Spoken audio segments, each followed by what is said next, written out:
doing the stakeout. Stakeout 45? Yeah. Are you Janelle? No, Pamela. Oh, thank you so much. From Oh, I didn't even bring my cards. No, from U.S. News and World Report. Oh, yes, Yeah, yes. yeah. Cool, cool. So you're going to cover everything? Yeah. Oh my God, thank you so much for coming. Yeah. Wow, wow, Yeah, it's Monday morning. I'm the only one here. wow. He's going to come right after Danon, right? He's going to, my PR, Yeah? his ETA is about like 9:35, 9:40. Yeah. And his is 9:30. So. Do you also know any other journalists coming in today? I looked around the hall and there was on the third floor, and there were very few people, but people started arriving. You know the floors? Oh. Well, maybe after this, well, you'll have to go with your PR, but at some point, here, I'll give you my phone number. Okay, you give me yours. Cell phone? 919? Right? 929 815 7144. Double four? Yeah. Okay, so, good. Gotcha. Okay, so, it's my easy way of doing it. So tell me your name. Eddie? Okay, Teddy? Okay. Teddy, R-O-K. Great. All right, and then at some point, obviously not right then, but at some other point, just WhatsApp me or text me, and I'll walk you around the room and you can get to know. I Yeah. would really appreciate it. Yeah, the foreign press, the U.S. press. So how many correspondents? Well, usually everybody's around, but, since UNGA, it's been a little crazy because everyone was exhausted. I mean, it was a bigger UNGA in some ways than ever before in terms of coverage. But then a lot of the press here does other big news. So when I went down to the courthouse, for Trump, the entire UN press covers it. So they were all covering Mamdani in New York City. Not only you have Well, they used to. Now there's not that much noise. There's a little bit of a downside. So they were all, but now they're coming back. Everyone came back for the Gaza news. So yeah, I think it's just a few days before Thanksgiving. Yeah. Kids and they gotta get costumes, they gotta cook, lead up to, yeah, right.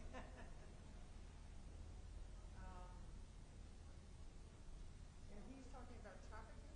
Yeah, trafficking in persons with a focus on emerging forms of trafficking associated with. But not in Japan. No. We're not talking about comfort women product. Yeah. No. This is about, technology facilitated trafficking. Oh, That is a okay. topic for his joint statement. And then 3 o'clock is when he gives it, right, or something? 3 o'clock? Is there something on at 3? 5 p.m. No, I just mean,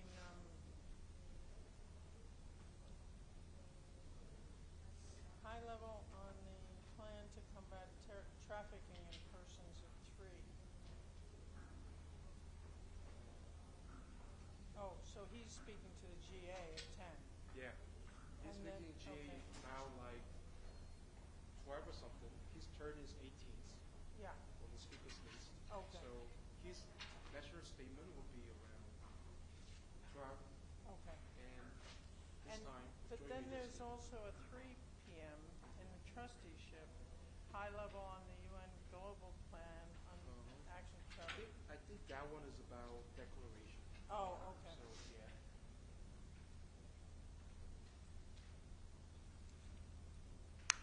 So it's been too long that he hasn't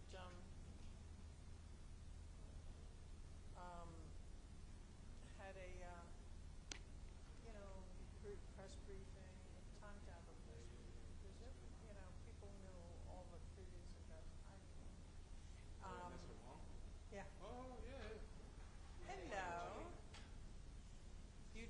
the stakeouts today.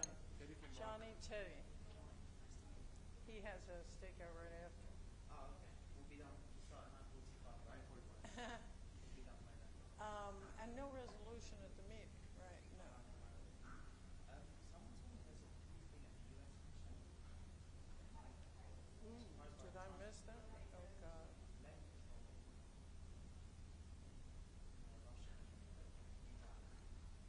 So you have a stakeout here before hours? At 9:30. 9:30. Wow. Cool, cool. We'll be done.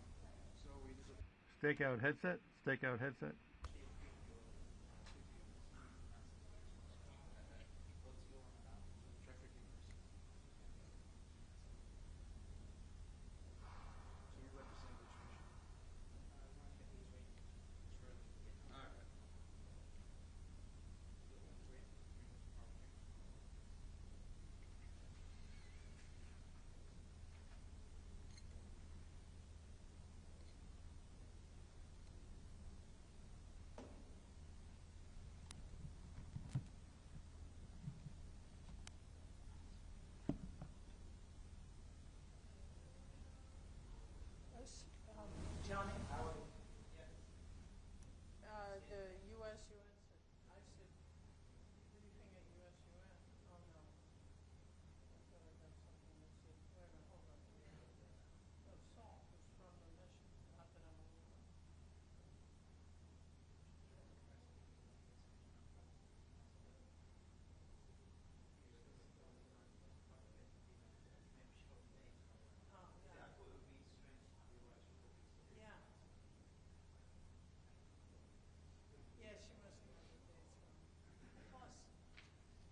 Good morning.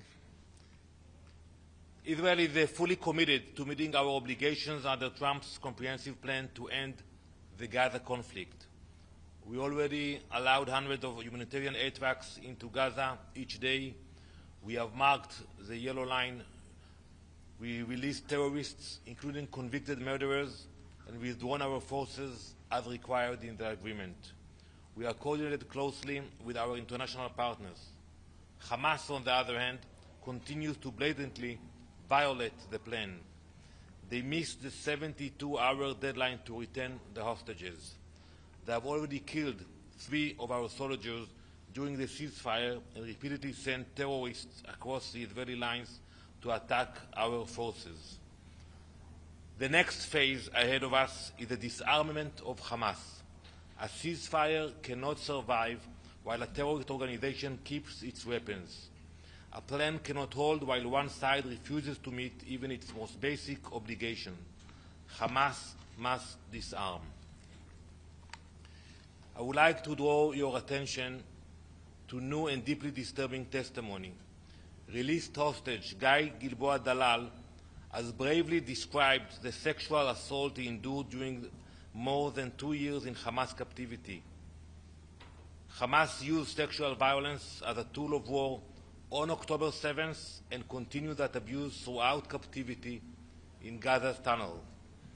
This makes the recent statement by the UN Special Rapporteur on violence against women and girls, Rim al-Salam, even more shameful. She denied that sexual violence took place on October 7th. Her denial dismisses victims, contradicts evidence, and undermines the mandate she is meant to uphold. This denial is a moral disgrace, a betrayal of the victims whose suffering demands recognition. Al-Salam should be removed from her post immediately. Secretary General Guterres' silence in the face of this denial is complicity. We expect this Council not only to reject these falsehoods, but to act so that the reputation of the UN is not stained by such harmful and dangerous lies. Thank you. Ambassador, can you give more granularity on the 7 kilometer tunnel that was discovered? When was it discovered? Is it still in use? And anything you can say about the end of the GHF? It's Pamela Paul from Thank you, Pamela. So regarding the tunnels, we are discovering tunnels almost every day. We are neutralizing the tunnels on our side. The challenge will be for the stabilization force is to deal with the tunnels in Gaza City. And we expect that it will take place. That should be part of disarmament. And there are hundreds of kilometers of tunnels still active underneath Gaza. Regarding the GHF, according to the agreement, the GHF will not be active anymore. They did a very important work, and we appreciate their contribution, dedication. They were under vicious attacks from the UN, but they helped many people in Gaza, and we appreciate that. Generally, are you happy with the way the ceasefire is going and the peace plan? Well, I wouldn't say happy because we saw violations. We are waiting for 3 hostages, fallen hostages, to be released, and we have seen violation of the ceasefire. But we still work according to the agreement. We comply with the agreement. Thank you. Thank you very much. Thank you.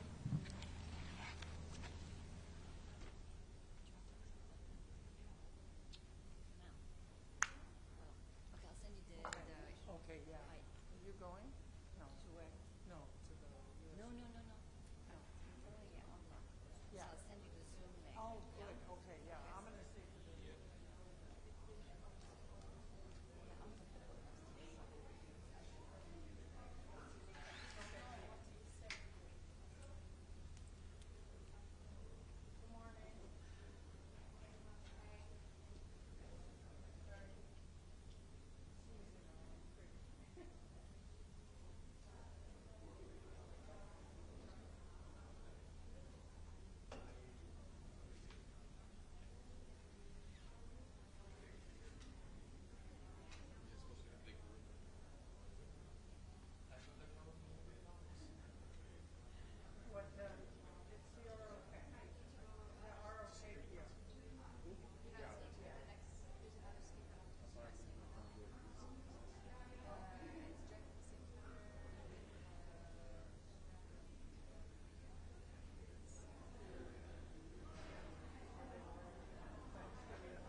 First of all, thank you everybody joining us.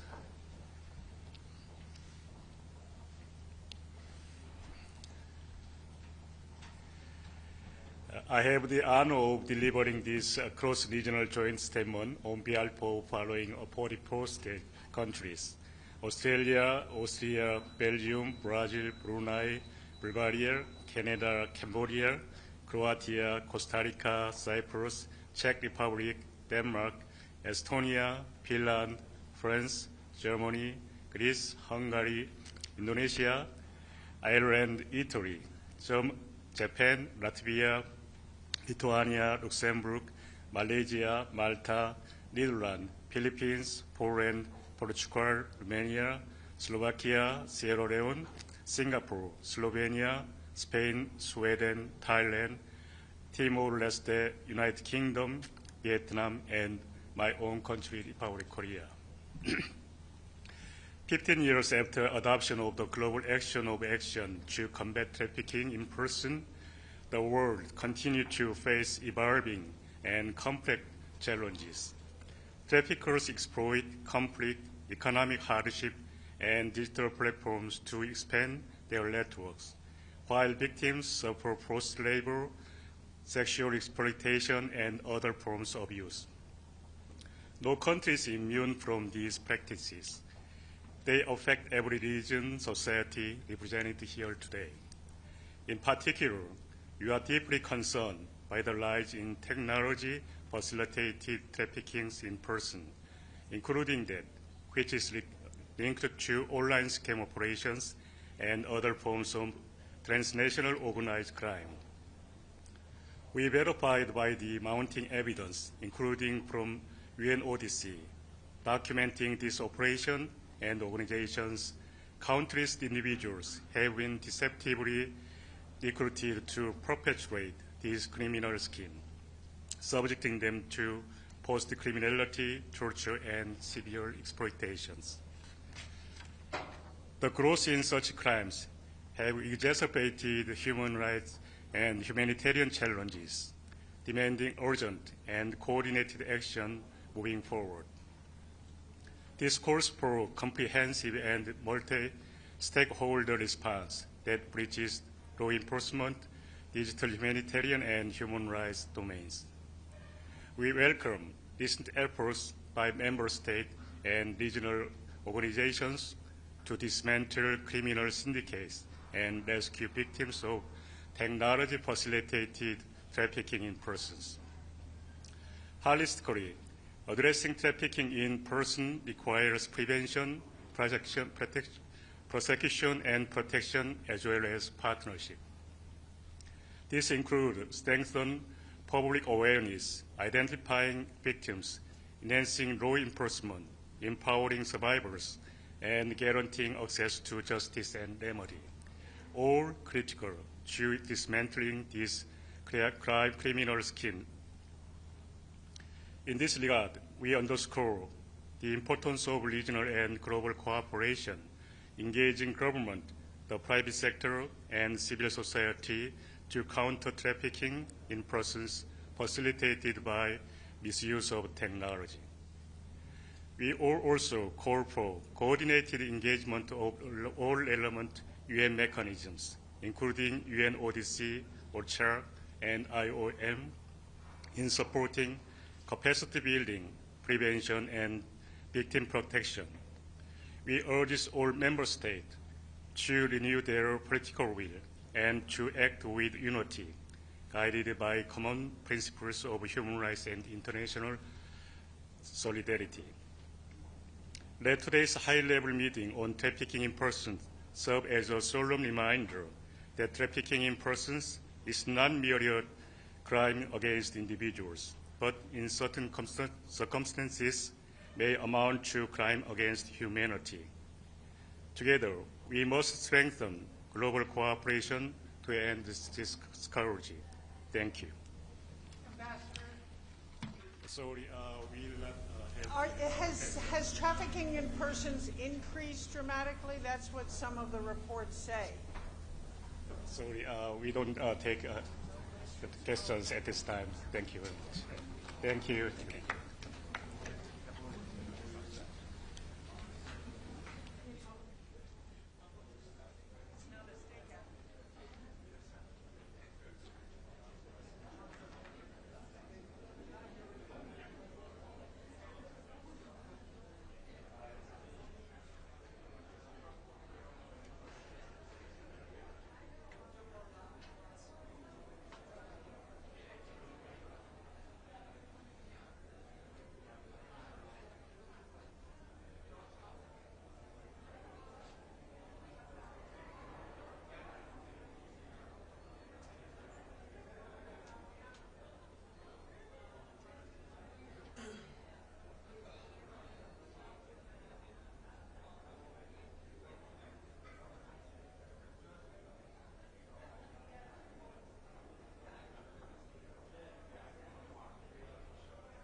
good to know.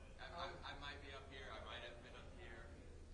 Could be me. Could be someone else. But That's why I approach you. Yeah. But otherwise, I would not approach you because it's someone that I cognitively registered as outside the purview of this Yeah. event. I would not.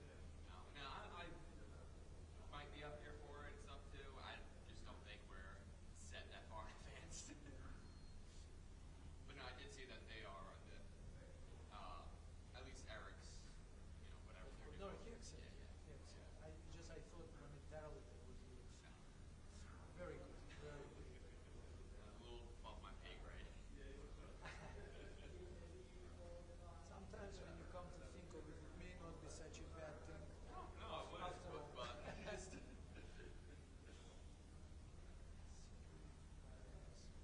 So that's the flag of Sierra Leone. I think that's the president for this month. It's usually the first flag on the right, and it goes alphabetically. Shifted, yeah. Kazakhs asked me. That's why another reason why I'm here to take a photograph. Let me see if I can locate it. All right, Tyler. I won't be taking more of your time. I mean, you can see I'm very busy. Good luck to you. All the best. You too.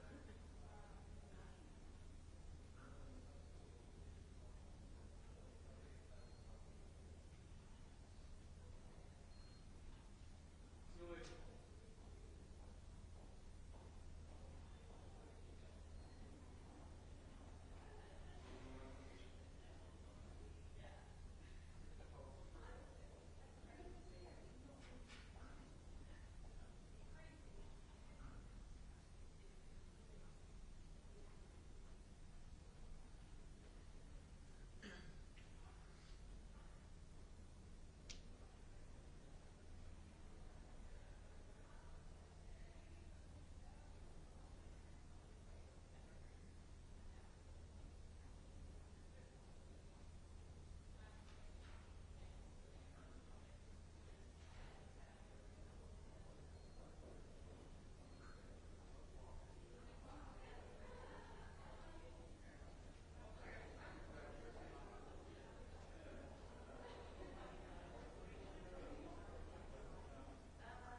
The 10,051st meeting of the Security Council is called to order.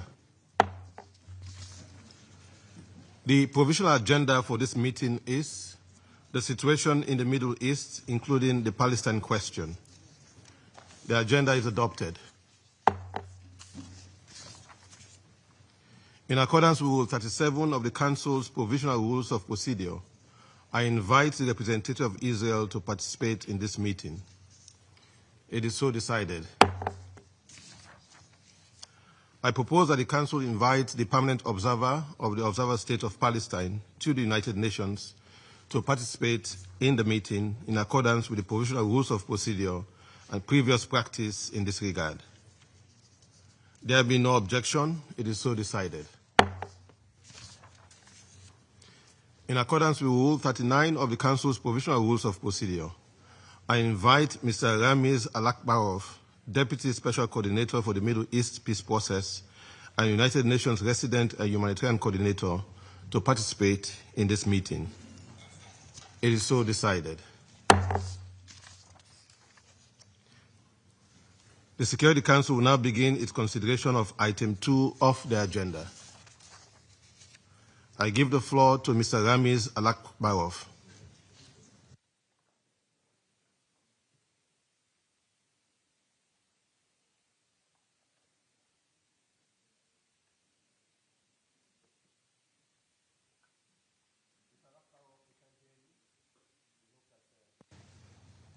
Our technical colleagues will allow the Council to hear you. Can you hear me now, Mr. President? Yes, we do. Please proceed and start again.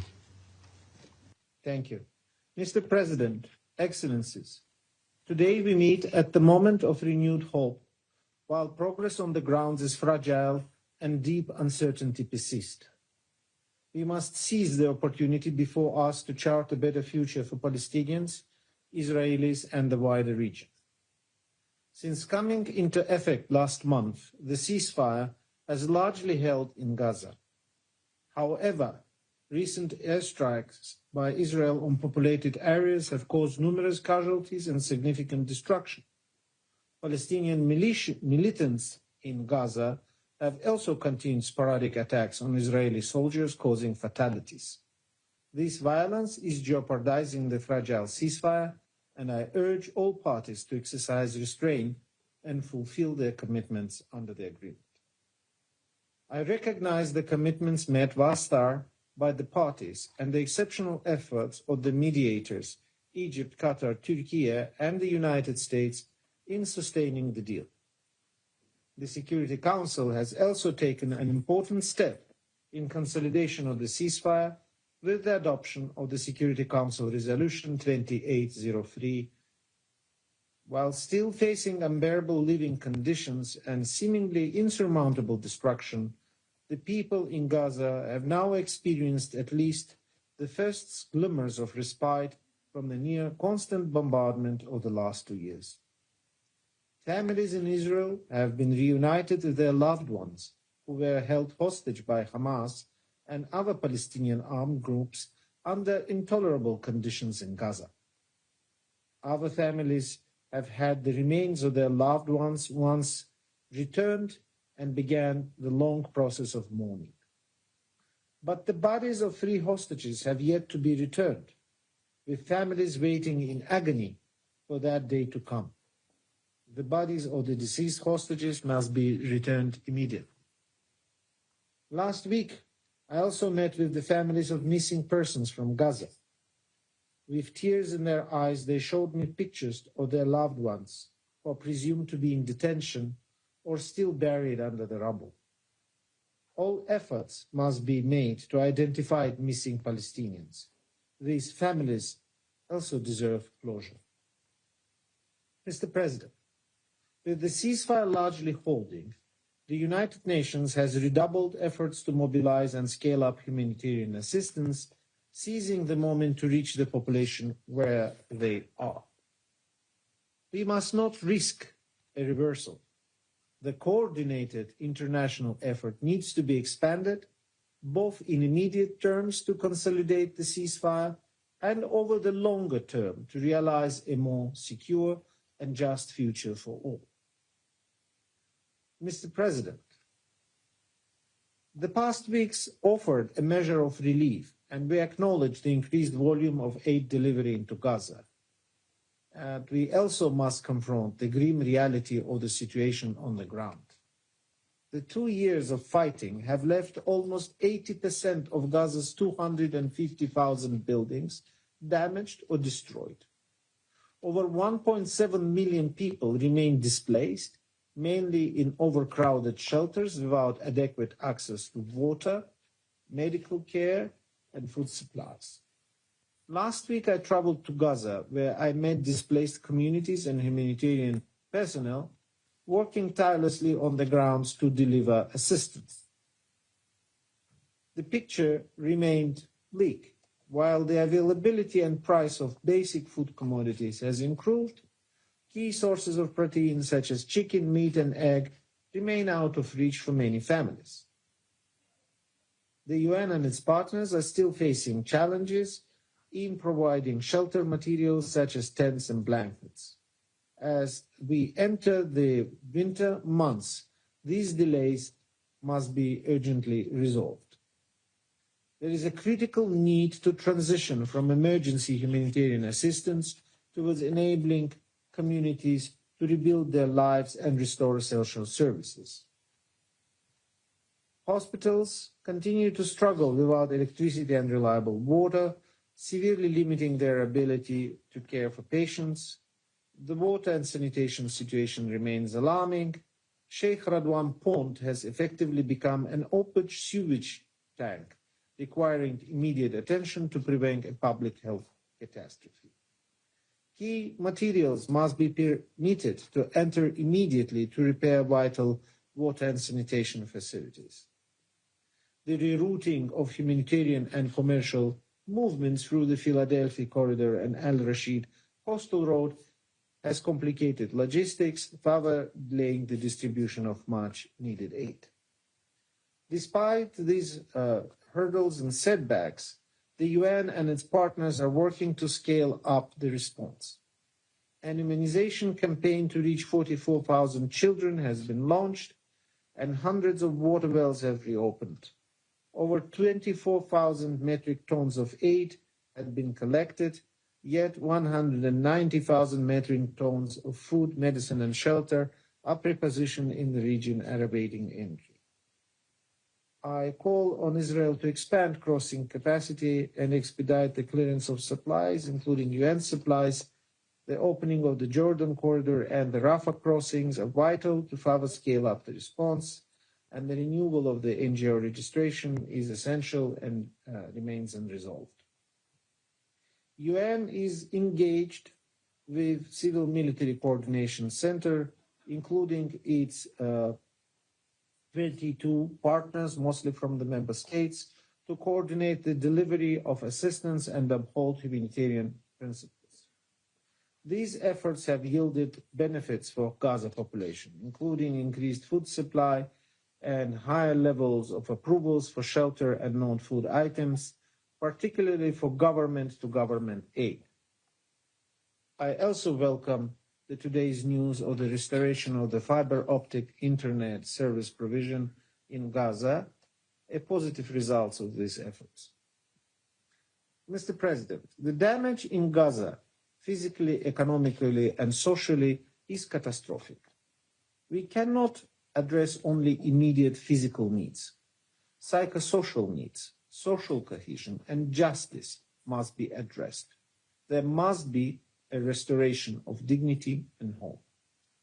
These efforts must be anchored in clear political horizon for resolving the conflict, ending the unlawful occupation, and realizing the two-state solution.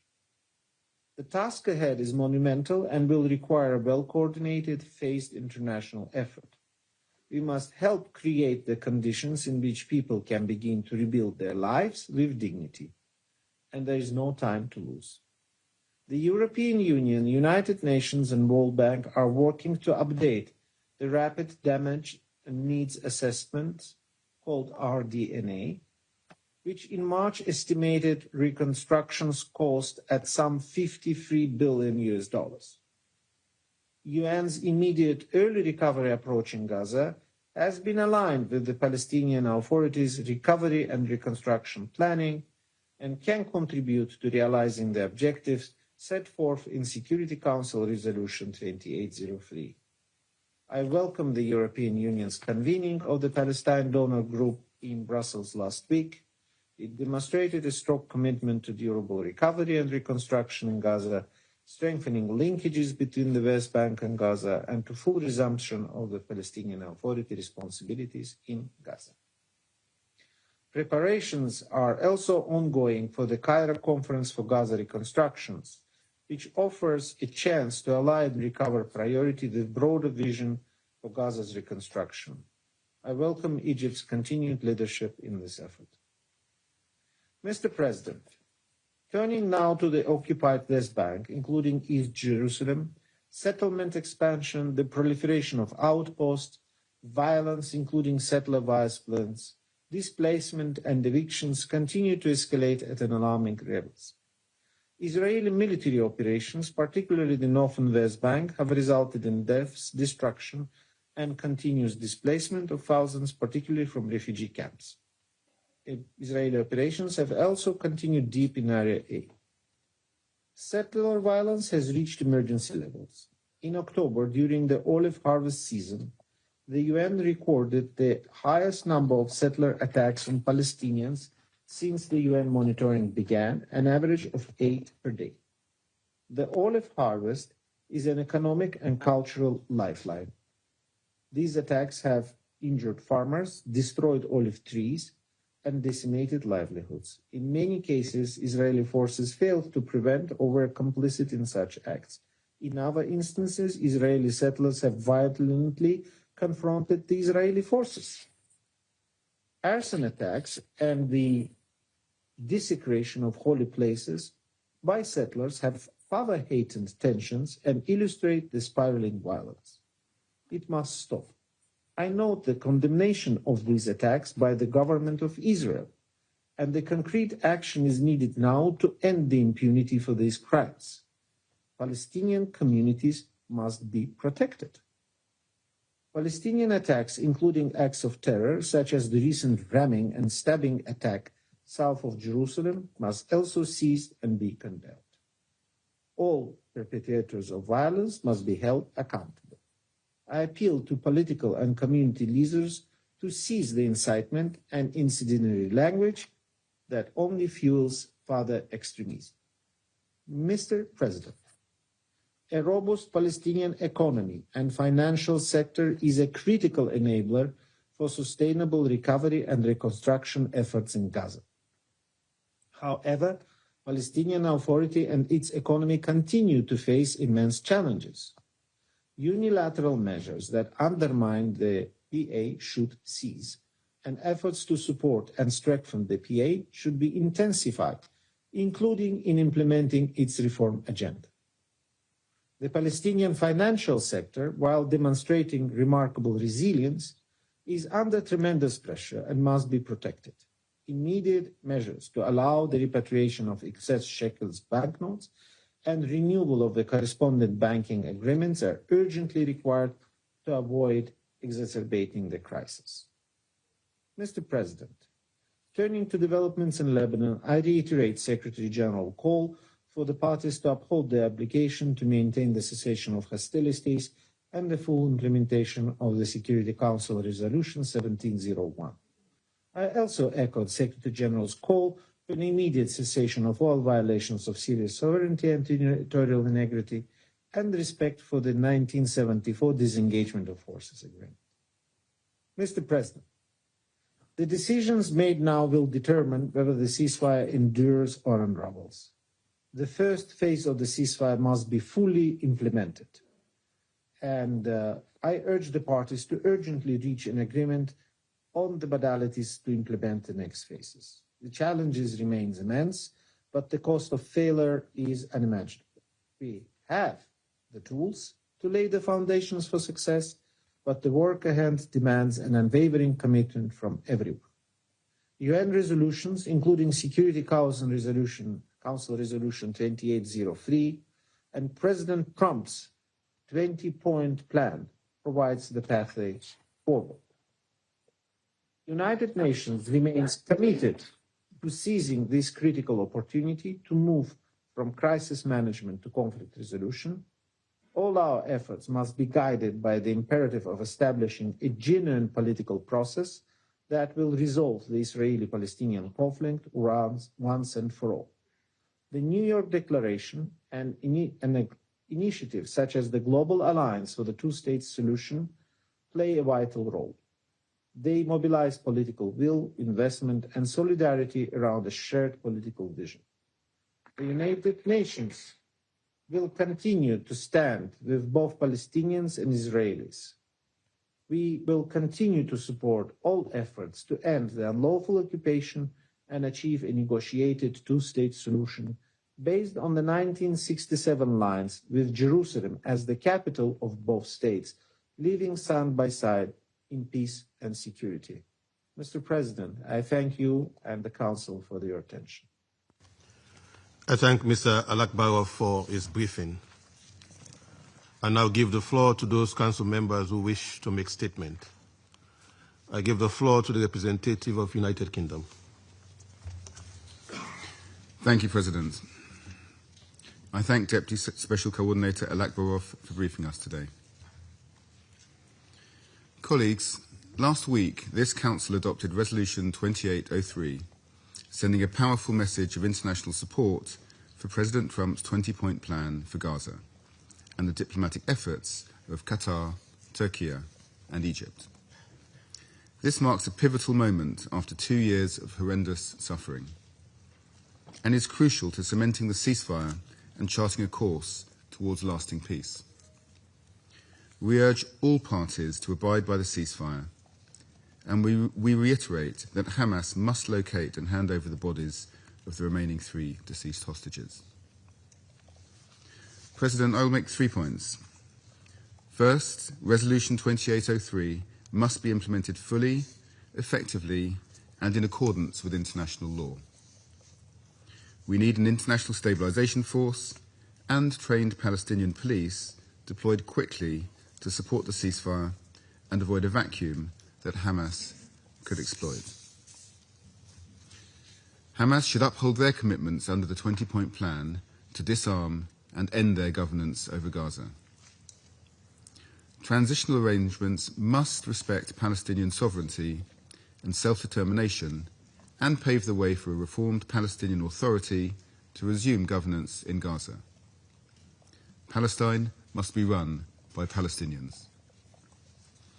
We look forward to the urgent formation of a Palestinian committee alongside the Board of Peace. Second, Resolution 2803 underscores the importance of the full resumption of humanitarian aid in Gaza. The humanitarian situation remains catastrophic. Heavy rains have deepened the misery, worsening shelter needs as winter closes in. The United Nations has confirmed that over 1.5 million people are in urgent need of emergency shelter, yet Israel continues to restrict life-saving aid. Every crossing and route must be opened without delay, and essential items, including shelter kits and medical supplies, allowed in. Last winter, at least 8 newborns died of hypothermia in fewer than 3 weeks. Those deaths were preventable. Israel must allow aid in now, without delay, and permit the United Nations, including UNRWA, as well as international non-governmental organisations, to operate freely and effectively. Third, while the ceasefire in Gaza offers hope, stability in the West Bank is essential to any sustainable peace. Yet we've seen further appalling incidents of settler violence during the olive harvest. Last month, OCHA recorded more than 260 Israeli settler attacks, resulting in Palestinian casualties or damage to property. This month, we've witnessed horrific arson attacks, including on a mosque in the West Bank. These unacceptable incidents must be thoroughly investigated and those responsible held accountable. We also urge Israel to end its stranglehold on the Palestinian economy by releasing withheld clearance revenues, protecting correspondent banking arrangements, and facilitating shekel transfers from Palestinian banks. And we reiterate our call on Israel to halt the expansion of illegal settlements, including the E1 plans. President, this is a pivotal moment for the future of the region. The United Kingdom will continue to work with all partners to implement Resolution 2803 and to forge a just and lasting peace for Israelis and Palestinians anchored in a two-state solution. I thank you. I thank the representative of the United Kingdom for the statement, and I'll give the floor to the representative of Pakistan. Thank you, Mr. President. I would like to thank Deputy Special Coordinator Al-Akbarov for his comprehensive briefing. President, for over 2 years, the world has witnessed in anguish and disbelief a devastating war in Gaza, inflicting untold suffering on the Palestinian people in the Strip, blockaded, bombarded, besieged, starved, over 70,000 martyred, mostly women and children, almost the entire socio-economic infrastructure reduced to rubble. Demands for ceasefire unheeded, and calls for accountability responded with complete impunity. Yet, amidst this carnage, and despite the relentless Israeli onslaught, two major developments took place. First, the high-level conference on the peaceful settlement of the Palestinian question and the implementation of the two-state solution held in July, followed by the adoption of the New York Declaration on 12 September, and the resumption of the conference on 22nd September during the high-level week. The declaration committed to taking tangible, time-bound, and irreversible steps for the realization of an independent state of Palestine, reflecting the overwhelming desire of the international community. And then there was the second inflection point, the result of political engagement and sustained diplomacy, the Sharm el-Sheikh Peace Summit. Regional and international partners gathered around a shared objective to maintain the ceasefire, address the humanitarian catastrophe, and lay the groundwork for a credible political pathway towards Palestinian right to self-determination and statehood. It led to the adoption of Resolution 2803 by this Council last week. And it all started with the 8 Arab Islamic countries meeting with President Trump on 23rd of September. As part of that important group, Pakistan welcomed the initiative and personal engagement of President Trump and the proposals to end the war, rebuild Gaza, prevent displacement, advance comprehensive peace, and halt the annexation of the West Bank. Throughout this period, we have been constructively engaged, consistent with our principled and long-standing support for the Palestinian people and their inalienable rights. But despite these diplomatic advances, the situation throughout the occupied Palestinian territories remains dire, as also testified by the briefing this morning. Ceasefire violations persist. Israeli airstrikes have killed and injured civilians, including children. More than 300 Palestinians have reportedly been killed since the ceasefire announcement. This reveals a stark truth. Peace declared in words has not yet brought full protection and stability on ground. Lives are still being lost, homes are still being demolished, and families remain in fear. The situation in the West Bank is no less grave.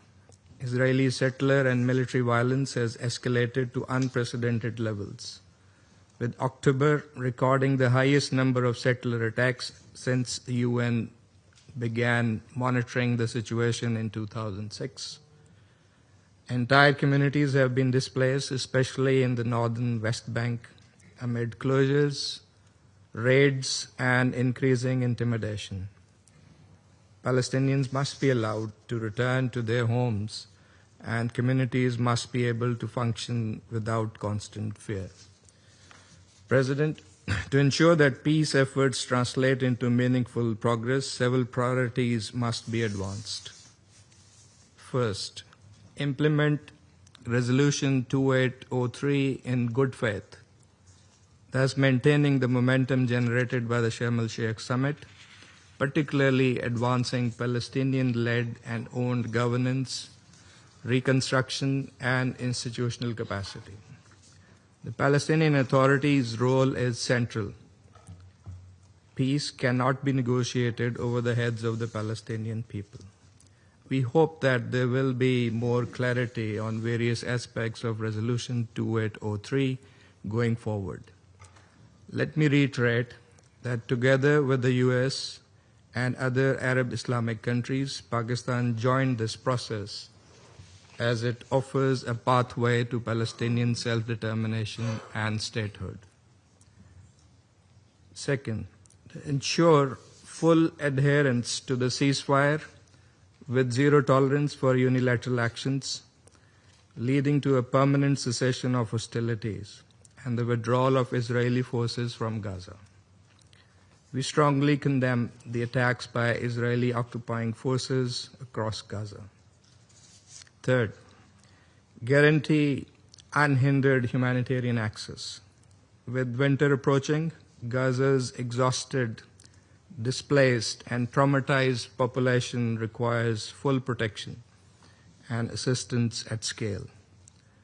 Obstruction of humanitarian assistance is a violation of international law and must end. Fourth, recovery and reconstruction of Gaza must commence without delay. Fifth, there must be no annexation and no forced displacement under any circumstances. Territorial integrity of Gaza and its contiguity with the West Bank are indispensable for a viable, sovereign, and independent state of Palestine. Sixth, bring an immediate end to Israel's illegal settlement, expansion, and all attempts to alter the demographic or legal character of the occupied Palestinian territory, including the historic status of Al-Haram al-Sharif. Seventh, to ensure accountability for grave violations of international law, because without justice, there can be no sustainable peace. And eighth, to break the cycle of violence, it is necessary to end the Israeli occupation of all Arab territories, including in Palestine, Syria, and Lebanon. There must be a political horizon, a credible, time-bound political process anchored in relevant UN resolutions, leading to a sovereign, independent, and contiguous state of Palestine based on pre-1967 borders with Al-Quds al-Sharif as its capital. The International Conference on the Two-State Solution, its New York Declaration, and the Peace Plan complement each other and should serve to advance concerted and coordinated action to implement commitments for the realization of the ultimate shared goal, that is, the establishment of the Palestinian state in accordance with international legitimacy.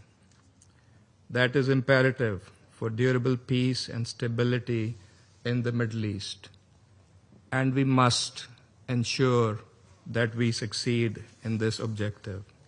President, Pakistan reaffirms its unwavering solidarity with the Palestinian people. Their resilience under unimaginable hardship demands equal conviction on part of the international community. This is a defining moment, of course. Commitments must now translate into concrete actions. Pakistan stands firmly with Palestine in its struggle for dignity, justice, self-determination, and the realization of their independent state. I thank you. I thank the representative of Pakistan for the statement, and I give the floor to the representative of Slovenia. Thank you, Mr. President, and I thank Deputy Special Coordinator Alakbarov. Mr. President, just a week ago, this Council adopted Resolution 2803. Many of us voted for this resolution to uphold the ceasefire in Gaza. In the context of the fragile situation we observe, we call on all parties to fully respect the ceasefire in good faith and without delay, as per the resolution. But ceasefire is just the start. After 2 years of deprivation, destruction and death, people in Gaza need all hands on deck. As the winter approaches, humanitarian needs remain high. Access to food, clean water, shelter and medicines continues to be constrained. In line with the most recent advisory opinion of International Court of Justice, we repeat calling for lifting all restrictions on aid and humanitarian action, including the work of international NGOs. We welcome the response of the UN and its humanitarian partners scaling up assistance. This includes the vaccination campaign conducted by WHO, UNICEF and UNRWA. Additionally, we underline our deep concerns over reportings on the so-called mystery planes from Gaza. While more information needs to be shared with the Council, we resolutely stand against forced or encouraged displacement. Mr. President, ceasefire must also spill over to the West Bank, where flames of violence against Palestinians are spreading rapidly. We strongly condemn rising settler violence. We are alarmed by the ongoing displacement and mass destruction in the refugee camps and the surrounding areas in the occupied West Bank. Settlers' violence must be stopped. We take note of the recent step of Israel to demolish an outpost. We urge for more determined steps and an end to occupation in line with the ICJ advisory opinion of July 2024. Slovenia calls for full respect of international law in ensuring compliance and pursuing accountability. True healing requires real accountability, and true healing demands doing better, much better, to prevent another cycle of violence and hatred.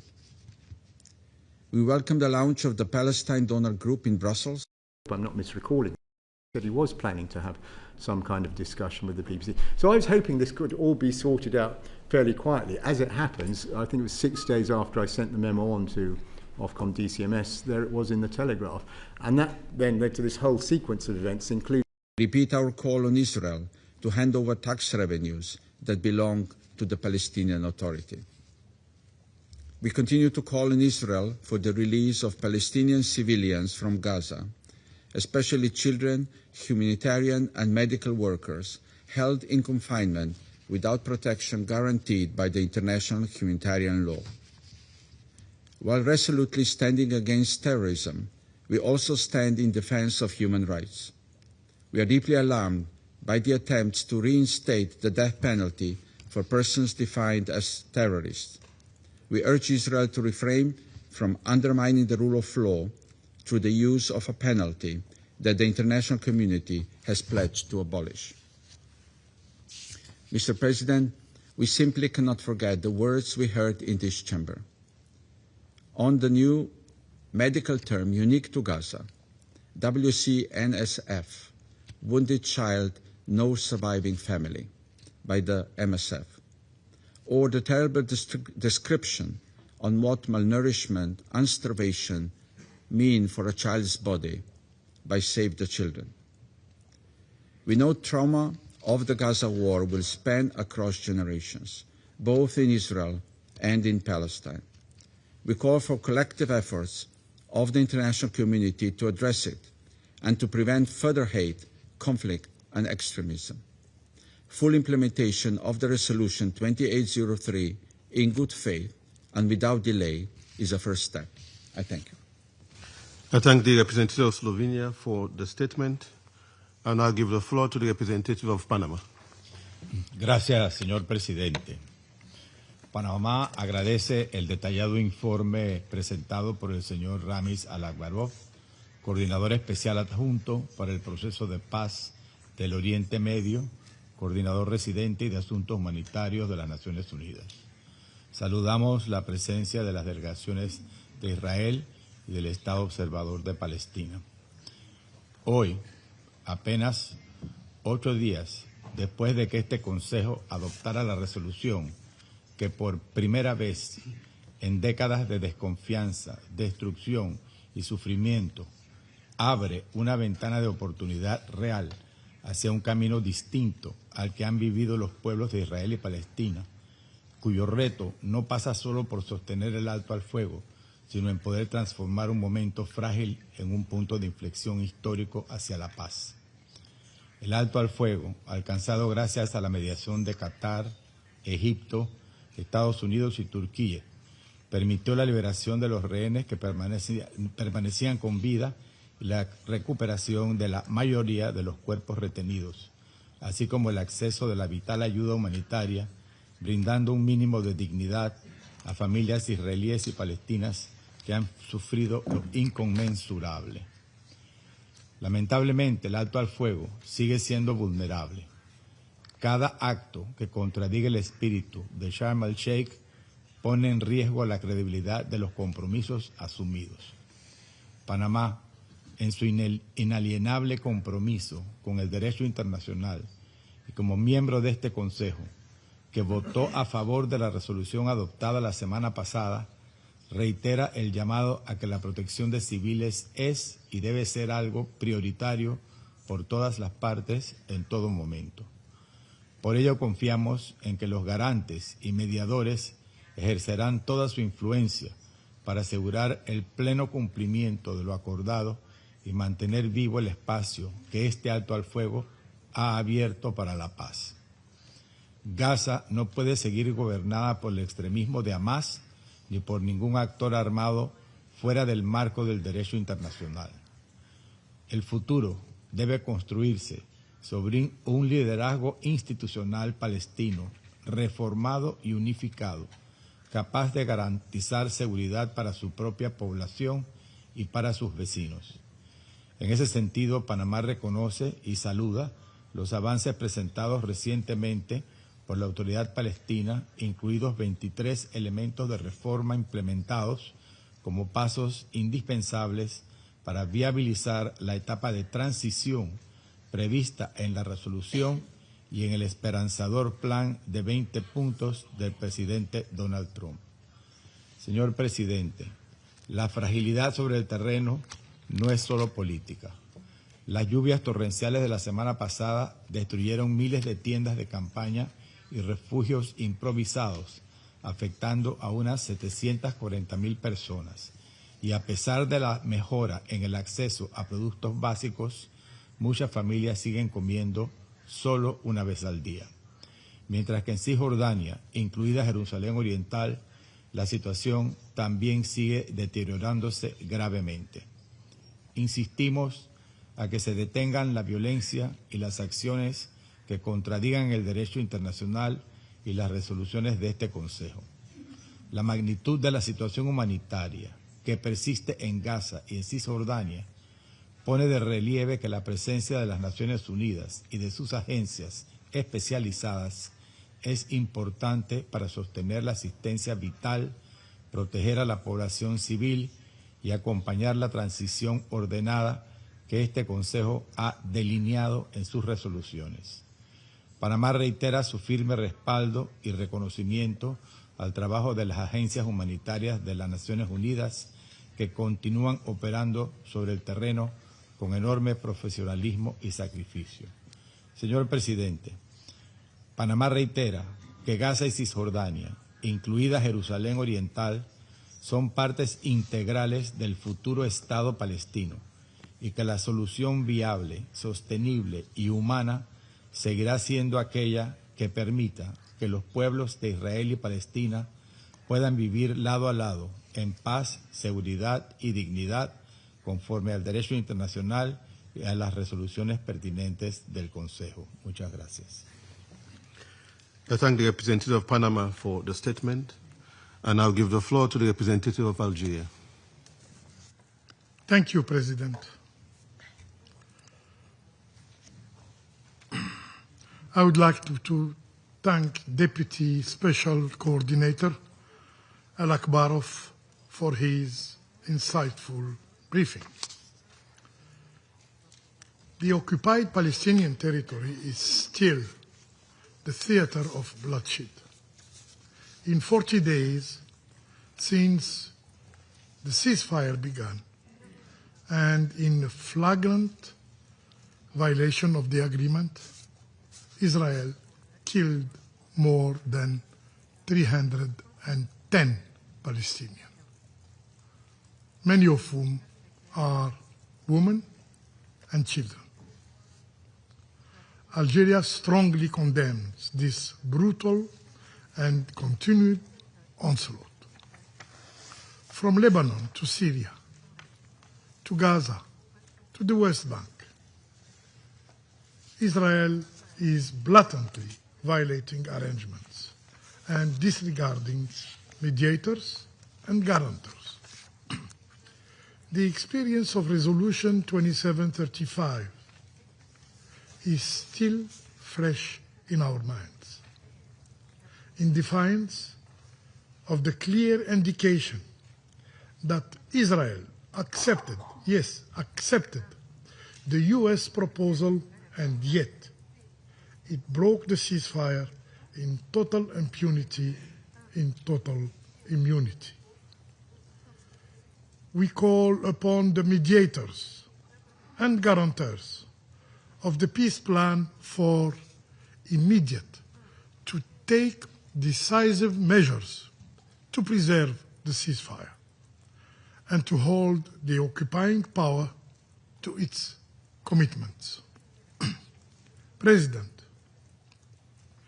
the people of Gaza are enduring a living nightmare in the wake of a war that has claimed over 70,000 Palestinian lives. And now the survivors are now facing what many have called a forever misery. As a harsh winter approaches, hundreds of thousands are homeless, crowded in fragile tents, their belongings soaked, their children freezing and sleeping on bare ground. Humanitarian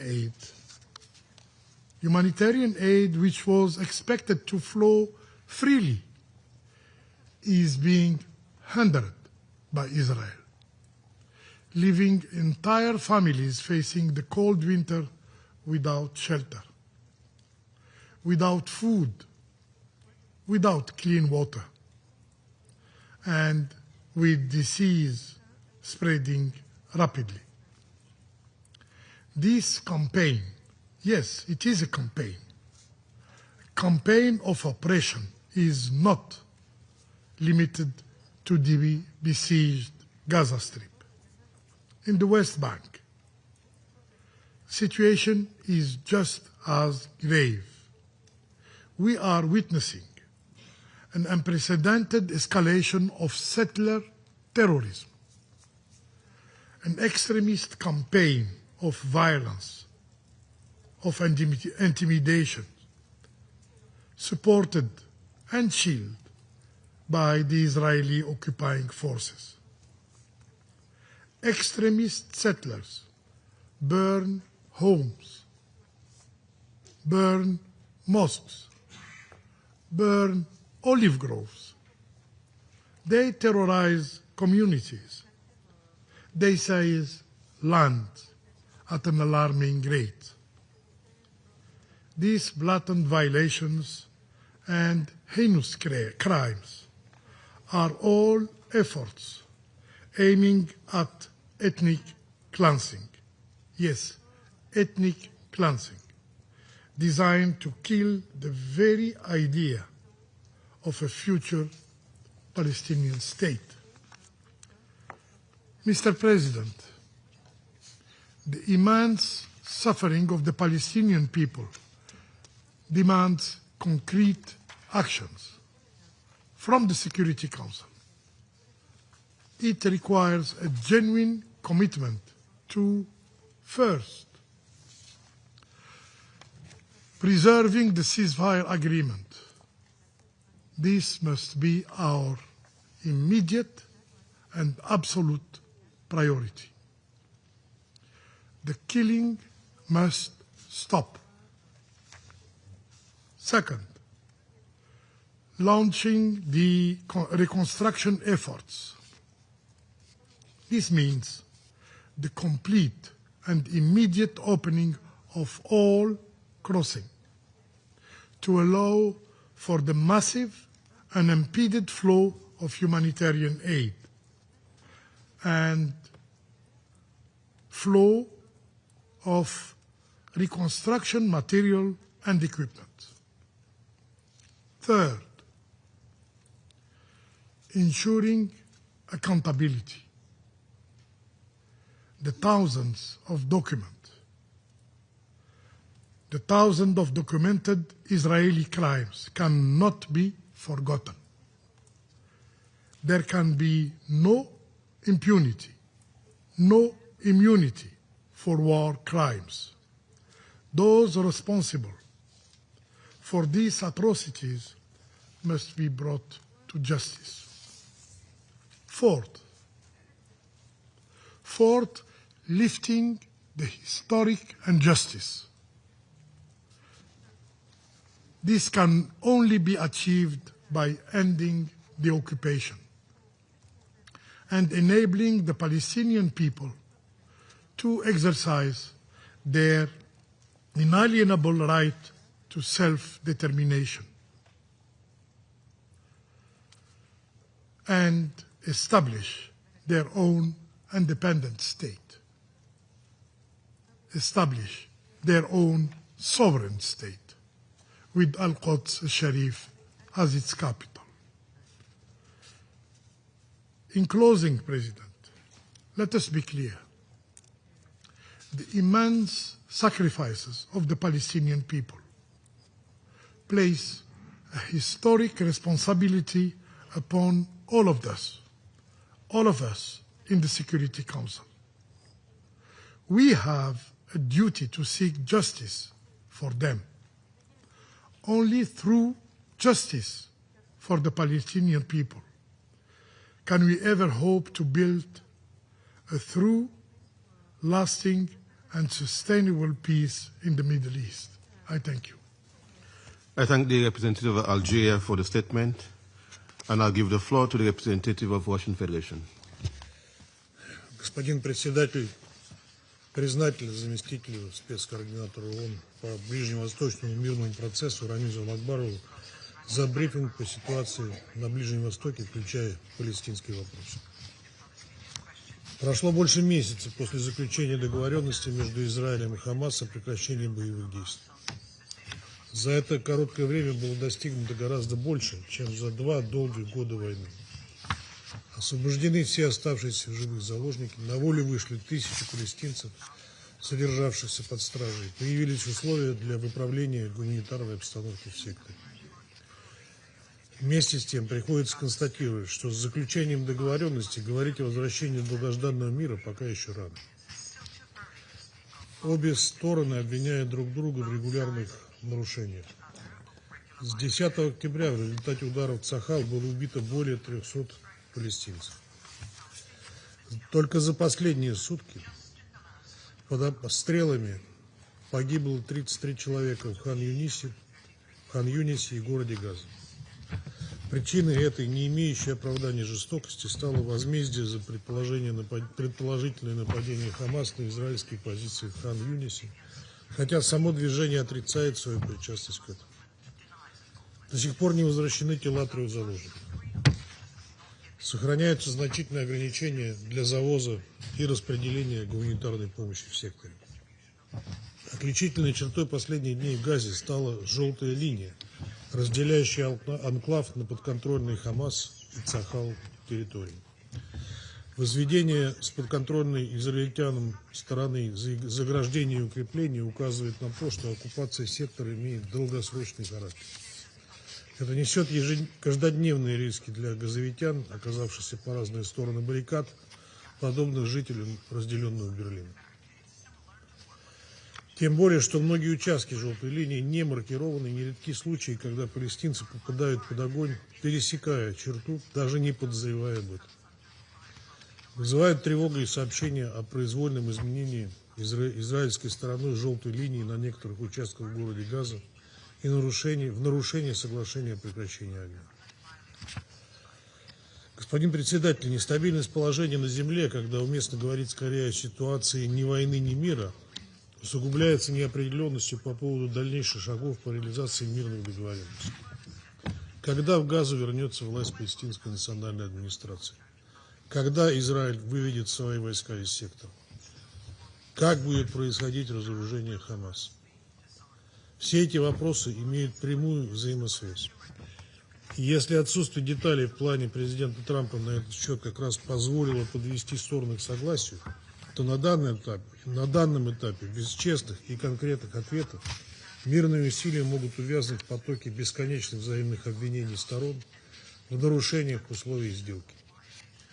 К сожалению, принятая неделю назад резолюция Совета Безопасности 2803 ясности на этот счет не внесла.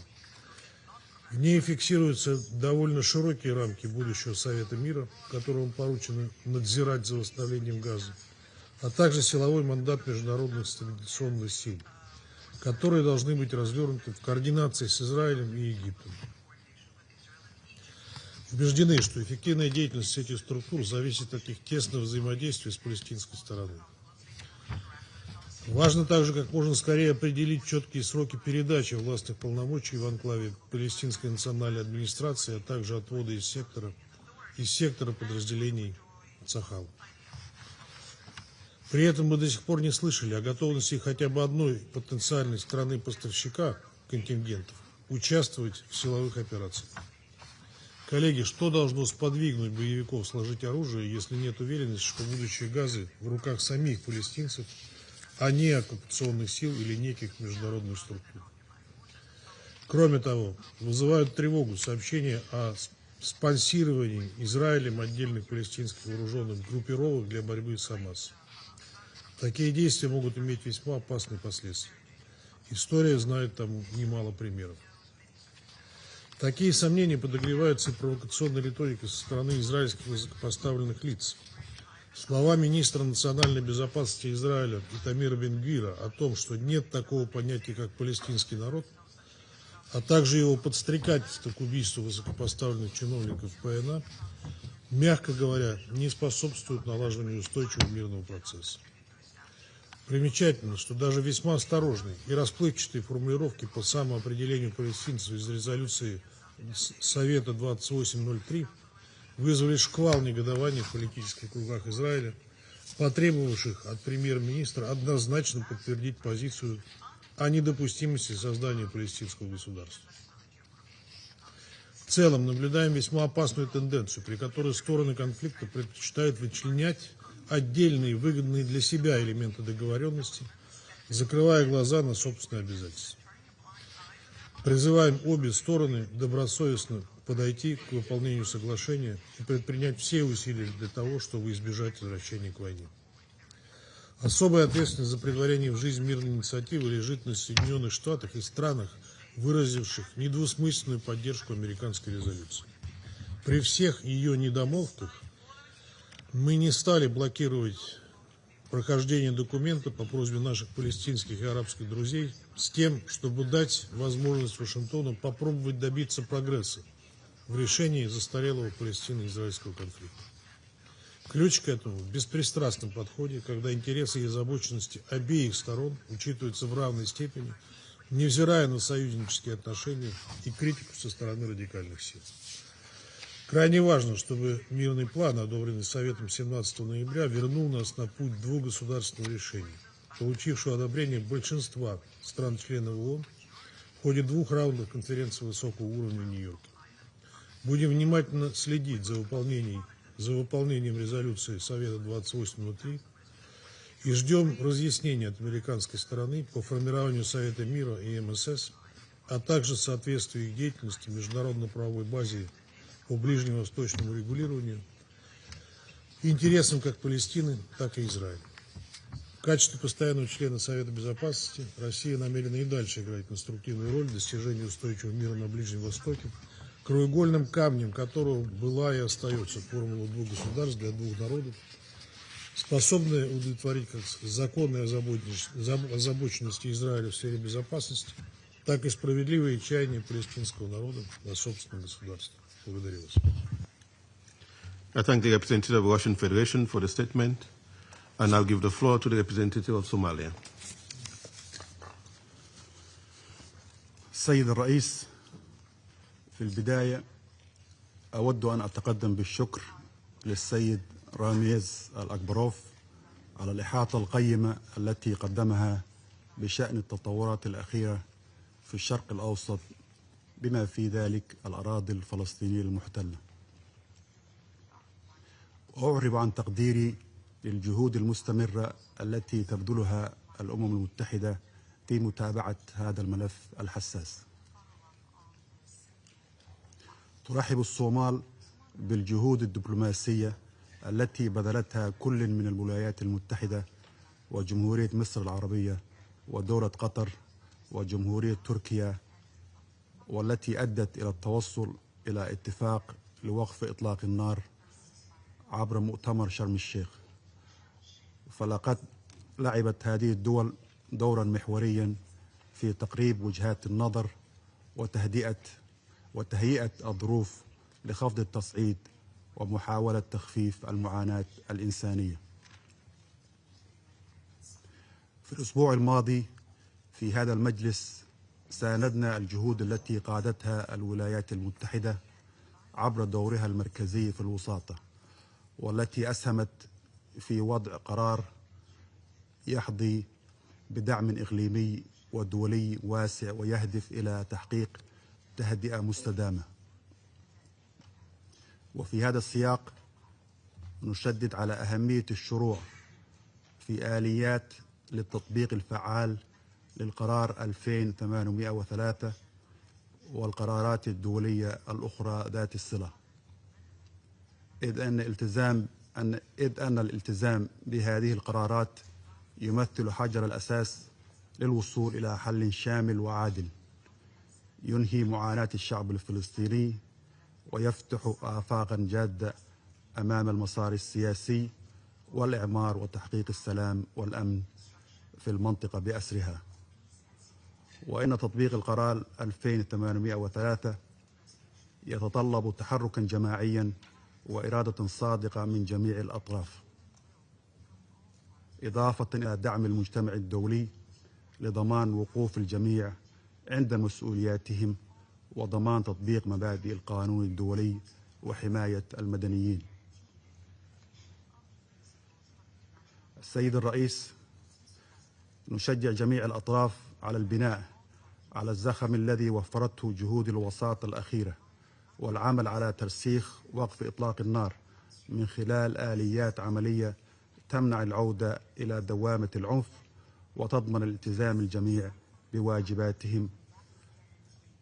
وإن استمرار هذا المسار يتطلب تنسيقا إقليميا ودوليا يركز على معالجة جذور التوتر وتعزيز الثقة والالتزام المتبادل. وفي هذا الصدد نؤكد أهمية دورنا الجماعي في الحفاظ على التهدئة ودعم الممرات الإنسانية وتمهيد الطريق لمرحلة إعادة الإعمار بما يشمل إجراءات واضحة تضمن احترام القانون الدولي وتعزيز قدرة المؤسسات الفلسطينية على تلبية احتياجات السكان بشكل فاعل.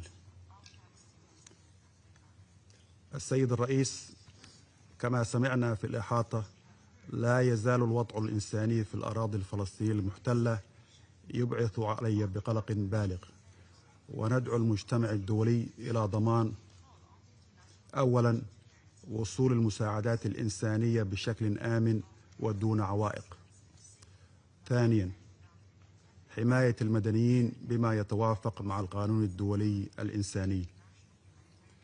ثالثا وقف جميع الإجراءات الأحادية بما في ذلك الاستيطان وتغيير الوضع القائم في القدس. وأخيرا الحفاظ على وقف إطلاق النار والبناء عليه نحو مسار سياسي جدي وموثوق.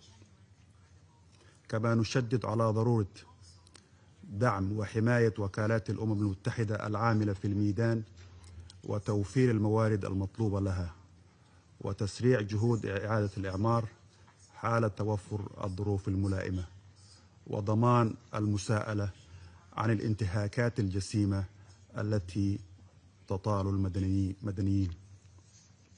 وفي الختام السيد الرئيس، إن بلادي انطلاقا من إيمانها العميق بأهمية الحلول السياسية والتفاوضية ستستمر في دعم جميع الجهود الإقليمية والدولية الرامية إلى تحقيق أمن واستقرار المنطقة وتلبية الحقوق المشروعة للشعب الفلسطيني الشقيق.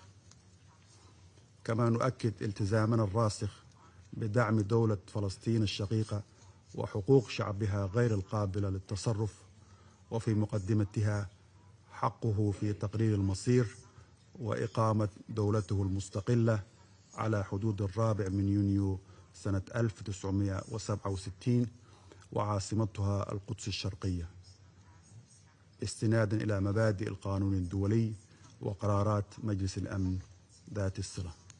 وشكرا سيد الرئيس. I thank the representative of Somalia for the statement, and I'll give the floor to the representative of China. 谢谢主席，我感谢阿拉克巴罗夫副特别协调员的通报。巴勒斯坦问题是中东问题的核心，事关地区乃至国际的和平与稳定。我们欢迎达成加沙第一阶段停火协议，但巴以和平还远未实现，平民的苦难还在继续。我们呼吁国际社会秉持最大的紧迫感，拿出坚定的政治决心，为恢复地区和平做出更大的努力。第一，实现加沙持久停火是优先任务。我们关切地注意到，加沙的暴力冲突仍在发生。据报道，以色列已经违反停火协议400多次，造成300多名加沙民众死亡。停火意味着停止一切袭击行为，应得到冲突方的善意遵守。任何导致平民伤亡的事件都不可接受，频繁的袭击不能成为加沙的新常态。中方呼吁有关各方，特别是以色列，全面遵守停火协议要求，推动实现真正的全面持久停火。第二，扩大加沙人道救援是当务之急。加沙人道局势仍十分危急，生存物资、医疗设备等严重缺乏，加沙人道准入依然面临重重障碍。进入加沙的物资远低于停火协议规定的数额。国际法院早已发布多项咨询意见和临时措施命令，明确以色列作为占领方有义务保障加沙人道救援。中方敦促以色列切实履行国际人道法义务，开放全部过境点，取消对人道准入的限制，保障联合国近东巴勒斯坦难民救济和工程处等人道机构开展援助。第三，缓解约旦河西岸局势是紧迫要求。占领方持续扩张定居点，纵容定居者暴力，刺激西岸紧张局势。根据联合国记录，上个月共发生260多起定居者暴力事件，造成大量巴勒斯坦平民伤亡和财产毁坏，创下了2006年以来最惨烈的记录。定居点活动违反国际法和安理会决议，侵蚀巴勒斯坦独立建国基础，挤压巴勒斯坦生存空间。以色列应当停止定居点活动，遏制定居者暴力，停止破坏巴勒斯坦民族权力机构的治理基础。第四，落实两国方案是唯一出路。加沙和西岸都是巴勒斯坦不可分割的组成部分。安理会上周通过了2803号决议，相关国家应当秉持对加沙民众、安理会和国际社会负责任的态度，及时向安理会通报有关情况，确保安理会的密切关注和有效参与。任何关于加沙未来的安排都必须坚持8人制8原则，都应当尊重巴勒斯坦人民的意愿。国际社会要汇聚更大努力推进两国方案，反对任何破坏两国方案基础的单边行动，支持巴勒斯坦早日独立建国和成为联合国正式会员国。主席，中方一贯坚定支持巴勒斯坦人民恢复民族合法权利的正义事业，将继续致力于实现持久停火，缓解人道局势，推动巴勒斯坦问题在联合国有关决议和两国方案基础上早日得到全面、公正、持久解决。谢谢主席。I thank the representative of China for the statement, and I'll give the floor to the representative of France. Merci, Monsieur le Président. Monsieur le Président, je remercie le coordonnateur spécial adjoint, Monsieur Ramiz Alakbarov, pour son exposé. Depuis le cessez-le-feu, rendu possible le 10 octobre par l'action des États-Unis, du Qatar, de l'Égypte et de la Turquie, l'apaisement précaire qui domine à Gaza appelle l'engagement et la vigilance du Conseil de sécurité et de l'ONU dans son ensemble. 2 décisions importantes viennent de concrétiser cet engagement. D'une part, le renouvellement par l'Assemblée générale du mandat de l'UNRWA pour 3 ans réaffirme son rôle crucial dans l'aide humanitaire et la fourniture de services essentiels à la population. D'autre part, l'adoption de la résolution 2803 autorise la mise en œuvre du plan de paix pour Gaza. Cet endossement est un point de départ. Notre responsabilité collective est d'en superviser l'application. Consolidation du cessez-le-feu, généralisation de l'accès humanitaire, sécurisation et relèvement de Gaza. La France y contribuera à travers 3 priorités. Premièrement, la protection des civils et un accès humanitaire massif, sûr et sans entrave, sous l'égide des Nations unies. La France contribuera à hauteur de 100 millions d'euros à la réponse humanitaire pour 2025. Elle appelle toutes les parties à permettre l'acheminement immédiat de l'aide partout dans Gaza, en coordination avec les Nations unies, le CICR et les ONG internationales, dans le respect du droit international humanitaire. Deuxièmement, le déploiement rapide de la force internationale de stabilisation en appui des efforts de l'autorité palestinienne. Ce déploiement est capital pour prévenir une reprise des violences, sécuriser les opérations humanitaires, accompagner le relèvement précoce, contribuer au désarmement du Hamas et préparer le plein retour de l'autorité palestinienne à Gaza. La France contribuera au renforcement des forces palestiniennes à travers les missions européennes EUBAM Rafah et EUPOL COPS, en y déployant près de 100 gendarmes. Troisièmement, l'établissement d'un cadre de gouvernance pour la transition. La résolution 2803 s'inscrit dans un corpus constant, les résolutions pertinentes du Conseil de sécurité et les paramètres internationalement agréés. Elle prévoit la mise en place d'un Conseil de paix et d'un comité technocratique palestinien. La France œuvrera à ce qu'ils incluent l'ensemble des parties prenantes, en particulier l'autorité palestinienne. Monsieur le Président, l'avenir de Gaza et celui de la Cisjordanie sont indissociables.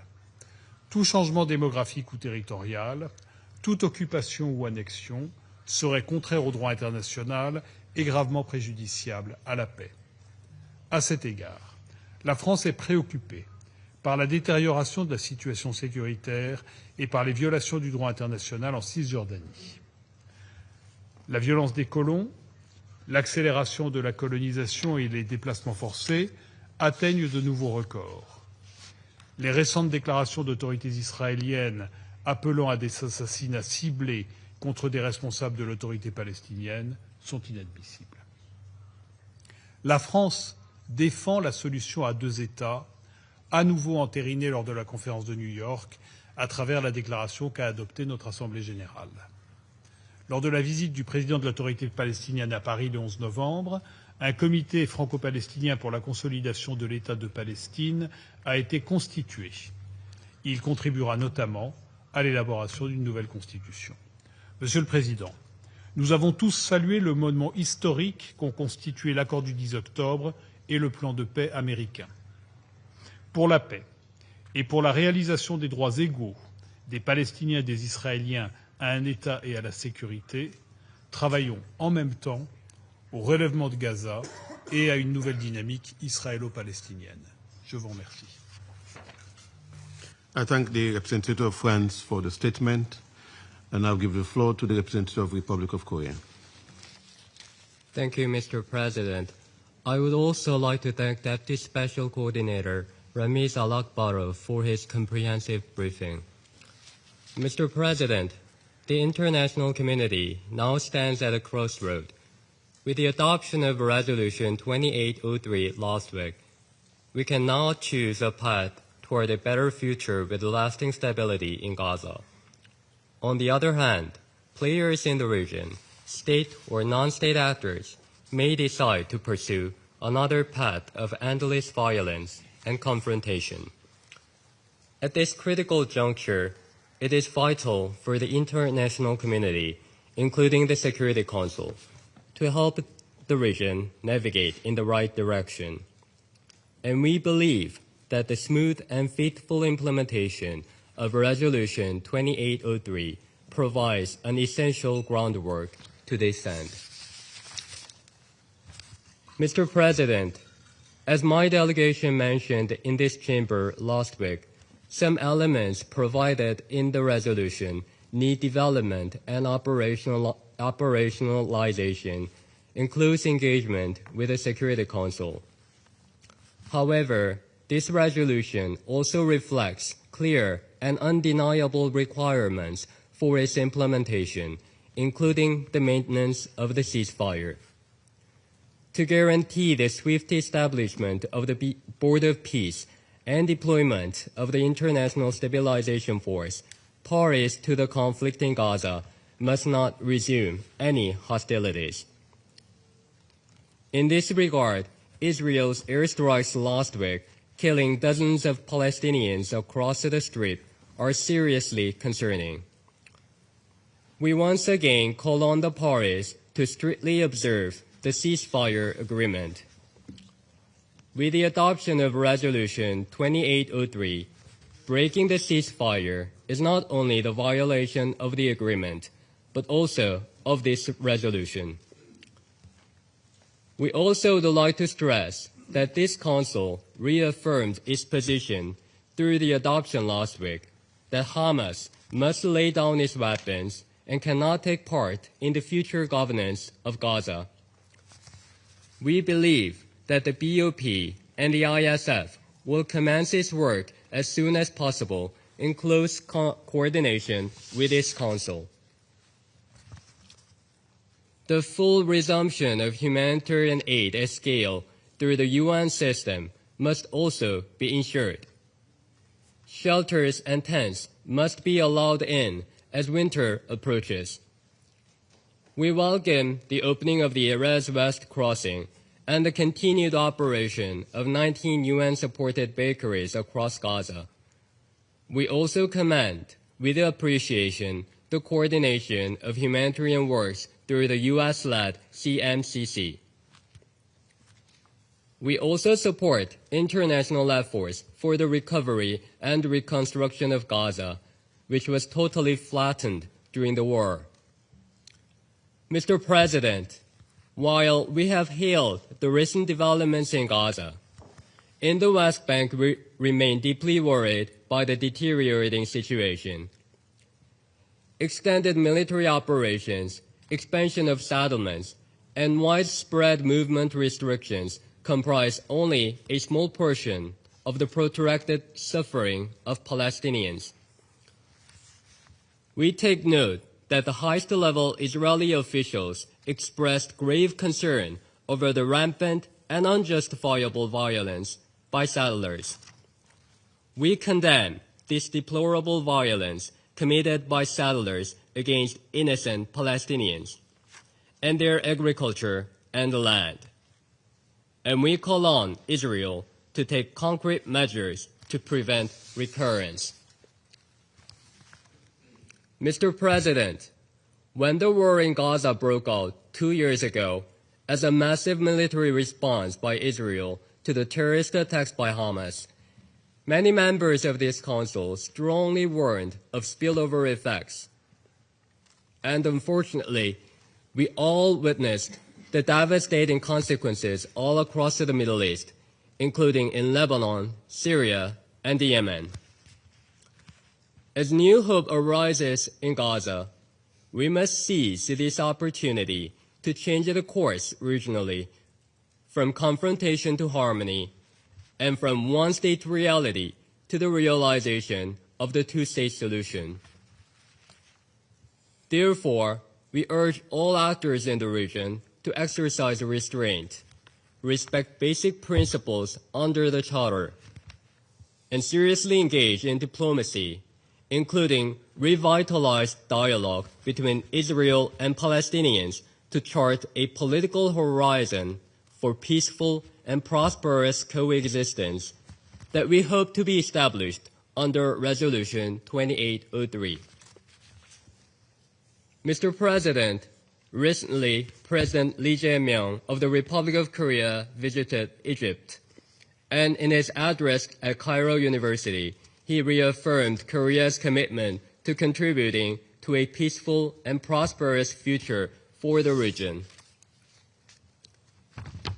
He highlighted Korea's readiness to advance cooperation with the MENA region under the 5 key pillars of SHINE: stability, harmony, information, network, and education. President Lee also announced a new Korean pledge of $10 million to the Egyptian Red Crescent to help improve humanitarian conditions and provide humanitarian aid to displaced people from Gaza. Here in this chamber, the Republic of Korea solemnly reiterates a strong will to actively contribute to opening a new chapter of peace in the Middle East based on stability and harmony. I thank you, Mr. President. I thank the representative of the Republic of Korea for the statement. I now give the floor to the representative of Greece. President, at the outset, let me thank the Deputy Special Coordinator Ramis Alakbarov for his comprehensive remarks. Today, I wish to highlight the following points. First, the adoption of Resolution 2803, which Greece firmly supported, marks an important milestone in our collective efforts to stop the catastrophe, giving international legitimacy to the bodies and structures that will oversee and coordinate the implementation of the 20-point peace plan, and hinting that sustainable peace is indeed attainable. The resolution also opens the path for reconstruction and development with the involvement of the World Bank and international donors, making it clear that constructive cooperation among all stakeholders is essential. We look forward to its implementation and additional modalities to be unfolded in the coming period. Second, Greece has been consistent in its calls for a ceasefire for the safe and unhindered delivery of humanitarian aid at scale, recognizing that more needs to be done, more humanitarian corridors must become operational, calling for the urgent lifting of all remaining restrictions. To this end, we support the operations of the UN and its agencies and partners in the Strip, and we welcome the ongoing WHO vaccination campaign and the fact that thousands of children under the age of 3 have already been vaccinated. A lot has to be done urgently. The upcoming and adverse weather conditions are adding urgency to the need for shelter, sanitation, and heating, especially for the most vulnerable Palestinians whose shelters remain at least inadequate. The role of UNRWA is indispensable, taking also into account the ICJ's most recent advisory opinion. Greece has consistently contributed and has recently increased its contribution as the agency advances along the implementation of the Colonna recommendations. Third, the situation in the West Bank merits our focus. According to the UN reports, there has been a sharp rise in settler violence, especially in recent weeks, with devastating impact on olive harvesting communities, property destruction and displacement. OCHA has recorded the highest monthly toll of settler attacks in years. We condemn settlement expansion and settler violence, including against Christian communities, and we reiterate our call for the preservation of the status quo and of the holy sites in the old city of Jerusalem. Increased violence, displacement, and fragmentation of the West Bank undermine the foundations of the two-state solution and the prospect of the peace plan. Fourth, Greece reaffirms its steadfast support for a two-state solution. Security Council Resolution 2803 laid the foundation for a path toward Palestinian self-determination and statehood. The two-state solution, as reaffirmed by the international community during the conference co-chaired by France and the Kingdom of Saudi Arabia and by the New York Declaration, lies at the end of our collective path. The peace plan, backed now by the Security Council resolution, creates a strong impetus toward an accelerated, comprehensive regional integration and the formation of a new inclusive regional security architecture, also through the expansion of the Abraham Accords. In conclusion, President, Greece remains hopeful. The recent ceasefire, although fragile, Security Council Resolution 2803 and diplomatic momentum offer a rare window for stabilization and renewed political engagement. In this context, it is imperative that an empowered and reformed Palestinian Authority should be in a position to exert effective control over Gaza and the West Bank. Greece, alongside its partners, will do its utmost to support the reform process of the Palestinian Authority, for Hamas will have no role of any form in the day after. This Council must remain vigilant, united, and determined to sustain momentum towards a two-state solution, where Israelis and Palestinians can live side by side in peace and security. I thank you. I thank the representative of Greece for the statement, and I'll give the floor to the representative of the United States. Thank you, and thank you to Deputy Special Coordinator Alak Barov for the briefing this morning. Last week was a historic week for the Council and for the region. A peaceful Middle East with a stable Gaza, free from Hamas's grip, is closer than ever with Resolution 2803. This is grounded in President Trump's comprehensive plan to end the conflict in Gaza. Adopted with overwhelming support, Resolution 2803 outlines a pathway to peace, security, and long-term governance in Gaza. Now the international community must move quickly to deny Hamas any chance to reconstitute. I offer my gratitude on behalf of the United States to all of those offering to help the 20-point plan, implement the 20-point plan in Gaza, including the International Stabilization Force. We invite member states ready to act through the Board of Peace to step up and pledge personnel, equipment, and funding for the ISF. Stability will require burden sharing, and your support will help make President Trump's vision for peace a reality. The ISF will help create a Gaza free of terrorist rule and safe for aid and investment by protecting civilians. This includes humanitarian operations and coordination to secure humanitarian corridors. Humanitarian assistance has surged since President Trump's peace plan took effect. The United States supports the delivery of humanitarian aid to Gaza with robust safeguards, preventing diversion by Hamas and other groups. Humanitarian assistance will address Gaza's immediate needs, and investment will revive its economy.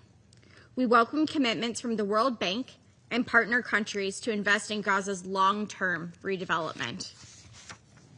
The United States remains committed to ensuring that the remains of the last 3 hostages held by Hamas, Ron Giveli, Durar Or, and Sudfisik Rinthalik, return home. The United States remains unwavering in its commitment to Israel's security and the demilitarization of Gaza. The recent strikes by the IDF on Hamas targets were in response to Hamas operatives violating the ceasefire. The United States recognizes Israel's legitimate security concerns. Finally, as implementation of the 20-point plan progresses and Palestinians in Gaza are free of Hamas, we look forward to additional partners joining the Abraham Accords to realize prosperity and peace for the region. Thank you. I thank the representative of the United States for the statement. I now give the floor to the representative of Guyana. Thank you, Mr. President. Guyana thanks Deputy Special Coordinator Ramiz Alakbarov for the important updates he provided on the situation in the occupied Palestinian territory. Mr. President, Guyana continues to follow closely the developments in Gaza since the agreement reached between Israel and Hamas for a ceasefire and hostage release deal. We stress that the ceasefire must translate to humanitarian access into Gaza at scale, Israel's complete withdrawal from the Gaza Strip, guaranteed protection of Palestinians from violence, the reconstruction of Gaza, and the rebuilding of Palestinian lives and livelihoods. Guyana is, however, concerned that Palestinians' legitimate expectation for relief from hostilities in Gaza and for a surge in humanitarian assistance has not been fully met. Nutrition needs are also still not being fully met.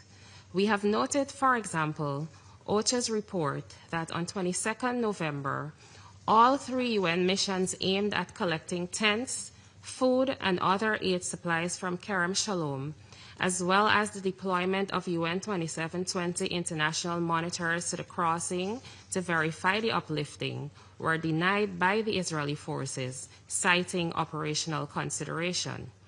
We also noted OCHA's report that an attempt by the UN and partners to reach the non-functional Kamal Adwan Hospital in North Gaza Governorate to plan the resumption of primary health care services was outrightly denied. Further, Israel continues to carry out fatal strikes in Gaza, with a reported 280 Palestinians killed and 672 injured since the ceasefire. This cannot continue to be the trajectory in Gaza if recovery and reconstruction are to be advanced through the implementation of the comprehensive plan to end the Gaza conflict. Israel must genuinely commit to creating the conditions that would facilitate these goals. This involves complying with all resolutions adopted by the General Assembly and the Security Council, including Resolution 2803 adopted last Monday. With the plethora of needs in Gaza, it is critical for Israel to lift all remaining restrictions on the entry of a diversity of humanitarian assistance into Gaza. The recent rains and flooding have further exacerbated those needs, and the UN and its humanitarian partners should be facilitated in their efforts to bring relief to the population. It is also apt to note that Israel's cooperation is essential for the UN to fully implement its winterization plan for the Gaza Strip, particularly for the provision of shelter materials at scale. Mr. President, allow me to reiterate some observations on Security Council Resolution 2803, through which the Council endorsed President Trump's comprehensive plan to end the Gaza conflict. The resolution must be carefully implemented to ensure full compliance with international law and the preservation of the two-state solution. We also continue to advocate the full involvement of Palestinians themselves in decision-making about their future, including the future of Gaza. Guyana also stresses that the full withdrawal of the Israeli Defense Force from the Gaza Strip is essential to the Strip's recovery. The guaranteed non-expulsion of Palestinians from the area is also key to preserving the two-state solution. Turning to the situation in the occupied West Bank, Mr. President, Guyana deplores the unrelenting violence directed towards Palestinians, their homes, and their livelihoods by Israeli settlers and the Israeli security forces. The reports of killings, restrictions on access to agricultural lands, demolitions of homes, displacements, and other indignities should not be met with silence from the Security Council. Mr. President, the Middle East peace process must be brought back on track, and the international community must capitalize on the momentum that currently exists to do so. However, Israel must demonstrate that it is truly committed to peace. The continued attacks in Gaza and the ongoing attacks on its neighbors, as we have seen over the weekend with Lebanon, do not align with such a commitment. We therefore implore Israel to choose the path of peace so that the Middle East can rest from the protracted turmoil that it has been experiencing for the past 8 decades. Finally, in reiterating its commitment to contribute to the urgent implementation of the two-state solution, Guyana urges the entire international community, including the United Nations, to do all in its power to safeguard and advance the right of Palestinians to self-determination. I thank you. I thank the representative of Guyana for the statement, and I'll give the floor to the representative of Denmark. Thank you, Mr. President. I would also like to thank Deputy Special Coordinator Alak Barov for his briefing. We gather today at a critical crossroad where the dust of devastation is beginning to settle in Gaza, and as the first faint signs of a new future begin to appear. Denmark once again thanks the United States, Egypt, Qatar, and Turkey for their relentless efforts towards silencing of the guns. The ceasefire in Gaza has brought about an opportunity for change, but developments over the weekend show how fragile it remains, and we call on all parties to exercise restraint. What happens next will be determined by what is being done now. With the adoption of Resolution 2803 last week, the Council has begun defining the contours of this future, and we must remain engaged, both in the immediate term and in the longer term. In the immediate term, delivery of full humanitarian aid across all of Gaza, as stipulated in Resolution 2803, remains vital. Yet, we are hearing reports of continued restrictions, including on dual-use items, on medical personnel, and on humanitarian partners' ability to operate. And it's concerning that the crucial Rafah border crossing remains closed, and that many international NGOs continue to face deregistration by the end of this year. This is happening as winter and heavy rainfalls are making the situation for the people of Gaza more dire. What Gaza needs now is not charity in fragments, but relief with purpose. Nutrition, safe water, stable shelter, functioning hospitals, energy and sanitation. Delivered through effective corridors without restrictions, in line with the humanitarian principles and in accordance with international humanitarian law. The UN-led humanitarian system remains best placed to undertake this monumental task. Beyond immediate needs lies the massive task of reconstruction. Entire neighborhoods must rise again, brick by brick, across all of Gaza. Palestinians must be part of designing the blueprints of their own homes. They must be part of determining the path of their own recovery, in deciding how their communities are rebuilt. And they must have influence on how the stabilization force operates as a protective presence in full compliance with international law. All of this must happen without Hamas's rule.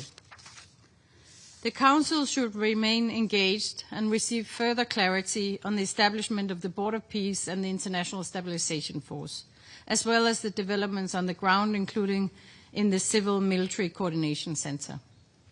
Mr. President, as we lift our gaze towards the wider horizon and the long-promised two-state solution, the pathways to Palestinian statehood must be laid out with clarity and credibility, rooted in equality, dignity, and security for both peoples. The contours of that future must be sketched now. We also must not allow the West Bank to disappear behind the headlines of Gaza.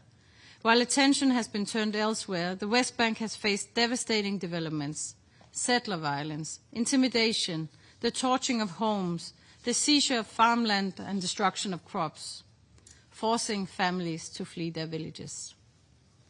We fear that these are not isolated sparks, but part of a spreading fire that threatens the very prospect of peace. We cannot accept such a fire to catch hold. Our message must be unambiguous. Gaza and the West Bank are not two stories but one. They must be reunited under reformed and renewed Palestinian Authority, capable of governing a future state that stands alongside Israel in peaceful and democratic coexistence. Mr. President, the moment is delicate, but possibility lies within it. Let us choose the path that honors international law, the right to self-determination, and security for all. A path that rejects terrorism and lights the way towards the only horizon that offers lasting peace: two peoples, two states, living side by side. Let me reassure you of Denmark's continuous commitment to that effect and to the implementation of the Gaza Peace Plan as recently endorsed by this Council. I thank you. I thank the representative of Denmark for the statement. I shall now make a statement in my capacity as the representative of Sierra Leone.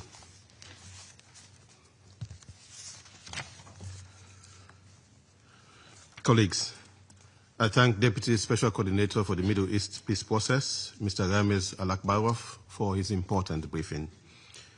The situation in the Middle East remains complex and fragile, even if it is currently relatively stable in some respects, reflecting emerging understandings on the cessation of hostilities across the region, including in Lebanon, despite recent missile strikes, and Yemen.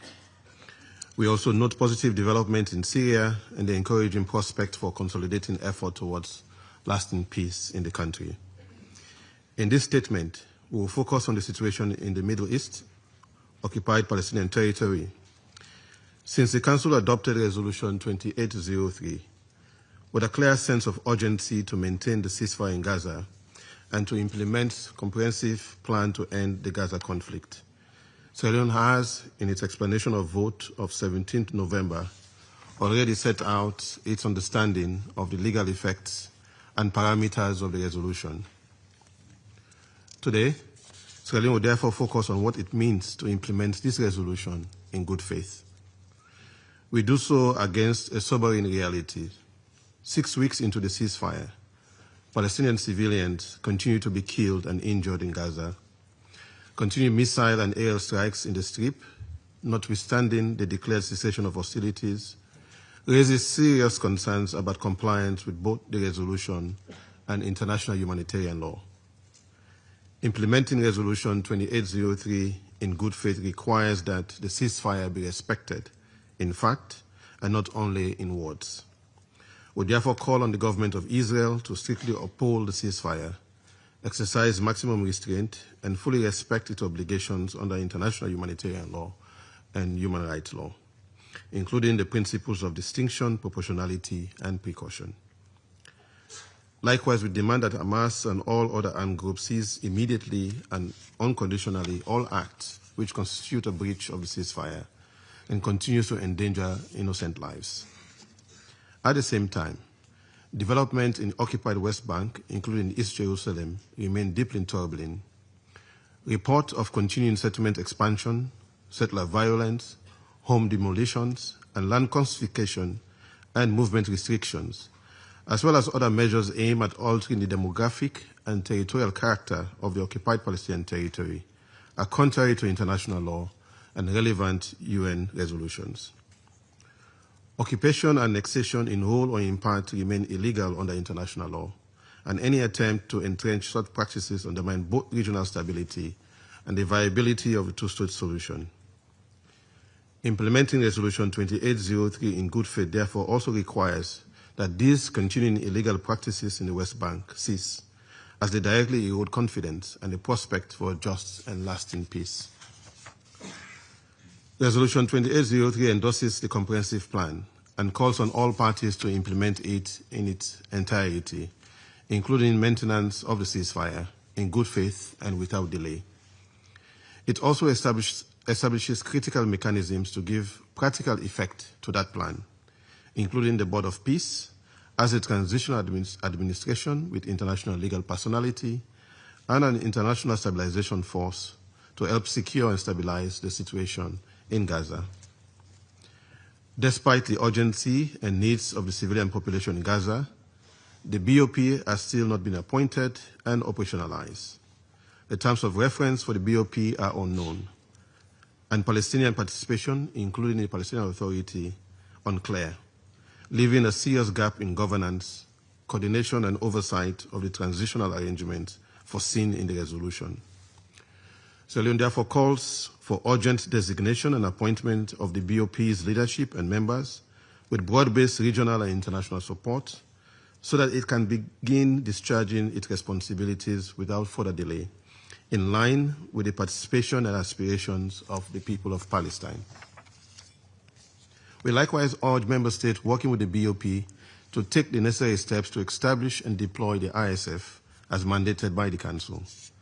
The ISF's role in helping to stabilize the security environment, protect civilians and humanitarian operations, support the demilitarization of Gaza, and assist vetted Palestinian police force is central to consolidating the ceasefire and preventing a relapse into large-scale violence. Its deployment should be accompanied by full cooperation from all parties in accordance with international law and with due regard to the views and needs of the affected population. On the humanitarian front, implementing Resolution 2803 in good faith means ensuring safe, sustained, and unhindered humanitarian access, respecting the humanitarian principles, and putting in place the financial arrangement envisaged for Gaza's recovery and reconstruction. Humanitarian personnel and facilities must be respected and protected. The flow of food, water, medical supplies, shelter, materials, and other essential goods must be facilitated, and assistance must be used solely for peaceful purposes and not diverted. Sierra Leone calls on donors, international financial institutions, and relevant UN entities to step up their support, and on all parties to remove any remaining obstacles to a comprehensive humanitarian response. Colleagues, implementing Resolution 2803 in good faith also carries a clear legal and moral dimension. all parties, state and non-state actors alike, are bound to respect international law, including international humanitarian law, international human rights law, and the Charter of the United Nations. Continued missile strikes in Gaza in the context of a declared ceasefire and the persistence of illegal practices in the West Bank cannot be reconciled with those obligations. Silence or inattention at this juncture will risk normalizing non-compliance and further entrenching impunity. This is not the time to be silent, nor to turn our attention away. Sierra Leone therefore forcefully calls on the state of Israel to halt all actions inconsistent with its obligations under international law, including unlawful use of force in Gaza and illegal settlement-related activities and other coercive practices in the West Bank. Secondly, we demand that Hamas and all other armed groups cease all armed activities, fully respect the ceasefire, and refrain from any conduct that endangers civilians or undermines the prospect for peace. Thirdly, we call on prospective members of the BOP and contributors to the ISF to move swiftly to operationalize these mechanisms and ensure that they function with transparency, accountability, and full respect for international law. So it encourages the wider international community and the United Nations to sustain high-level political engagement, provide the necessary resources, and use all diplomatic tools at their disposal to promote strict compliance with Resolution 2803 and other relevant resolutions. In closing, we must reaffirm that only a just and lasting peace, grounded in international law and realized through a negotiated two-state solution with Israel and Palestine, living side by side in peace and security, can address the root causes of this conflict. Implementing Resolution 2803 in good faith, imperfect as it may be, is a necessary step towards that goal.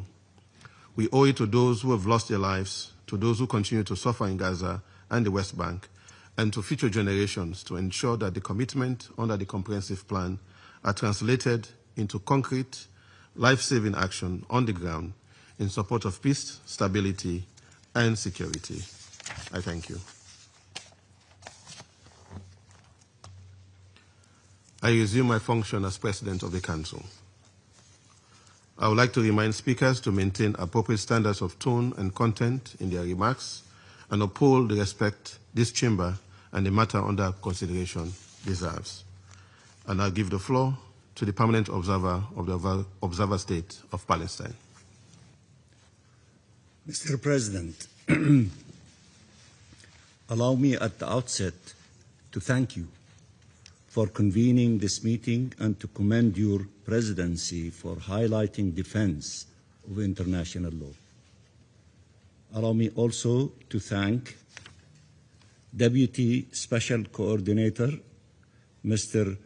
Ramiz Al-Akbarov, for his briefing and appeals and for his efforts, and through him to thank the UN, its Secretary General, its agencies, including UNRWA, and most importantly, its staff on the ground who have faced death, suffering, and starvation as they attempted to save lives throughout the last 2 years. There is no substitute to the role of the United Nations and its agencies when it comes to humanitarian aid, education, and health, a role needed today more than ever. Mr. President, Palestinians in Gaza waited desperately for the horrific war against them to end. And they welcomed more than anyone around the world the announcement of the ceasefire agreement. But Palestinians are still being killed and maimed, with aid restricted and reconstruction delayed. Palestinians want all of this to end. And they don't want to lose half of Gaza in the process. The ceasefire must be upheld and respected in full. Nothing can justify that 1,000 Palestinians have been killed or injured since the onset of the ceasefire. Nothing can justify that since the start of the ceasefire every single day, 2 Palestinian children are killed by Israel. And while recognizing that situation is, of course, not comparable to what it was before the ceasefire, it is essential to remember that the loss of a child for a family is earth-shattering, especially when you thought that they had survived the war and they could now be safe. We should never forget we are talking of the survivors of a genocide that are still having to escape death and suffering every single day while being prevented from rebuilding any part of their life. Nothing justifies that families are confronted with the harsh winter in tents drenched in water, that their basic needs and rights are not upheld, that the health and education systems that have been destroyed are yet to be rebuilt. Nothing justifies that communities continue to be forcibly displaced. At every juncture, the U.S. administration has to intervene, often at the highest level, to prevent the ceasefire agreement from collapsing altogether. The mediators, the U.S., Egypt, Qatar, and Turkey, whose efforts are highly appreciated, instead of being able to focus on the day after, have every day to deal with the one crisis after another. It is a deliberate attempt to prevent us all from moving forward towards life, towards liberty, towards peace. And yet, our people in Gaza show the world every day how determined they are to restore life in Gaza. Even before they could have a home to keep them warm and safe, the first thought of our people in Gaza was to get their children to resume their education, despite the impossible circumstances. In this connection, we salute UNRWA for having about 100,000 kids receiving education by the end of this month. They are trying to restore in the midst of ruins and in the most inhumane circumstances some form of normalcy. Mr. President, Palestine together with the region and the world welcomed the Trump plan as a means to end the war. It did so fully aware of Israelis' intentions. Israel seeks the collapse of the ceasefire as it continues to pursue the 3 things that President Trump's plan denied it: forced displacement, occupation, annexation. It is trying to achieve this aim by stalling the entry of humanitarian aid, by resuming its attacks, and most importantly, by trying to entrench the yellow line or even to advance beyond it. Everywhere in the region, the same policy: land grab disguised under security pretext. In Palestine, in Lebanon, in Syria, Israel knows security would be best achieved by just and lasting peace, but continues to fuel perpetual war. Everywhere it is undermining the efforts to cease fire and achieve peace. It is in this context that the Security Council adopted Resolution 2803, which owed a lot more to this complicated reality and to the efforts to consolidate the ceasefire and to move to phase 2 than to the realization of the rights of the Palestinian people or the achievement of peace at this juncture. And yet, the resolution simply referring to Palestinian self-determination and statehood drove the Israeli government crazy. Netanyahu felt compelled to come out publicly to say no Palestinian state under any circumstances, followed by a renewed call by the Israeli Prime Minister for the displacement of our people from Gaza. Gaza is Palestinian, and in fact, this is an understatement. Gaza is the bleeding heart of Palestine, like Jerusalem is its beating heart. There is no Palestine without Gaza. And the future of Gaza will be determined by Palestinians, and it is one in which there will be no occupation, no blockade, no annexation, no food, no forced displacement. Our right to self-determination is enshrined in the UN Charter, and before that, our right to freedom is enshrined in natural law.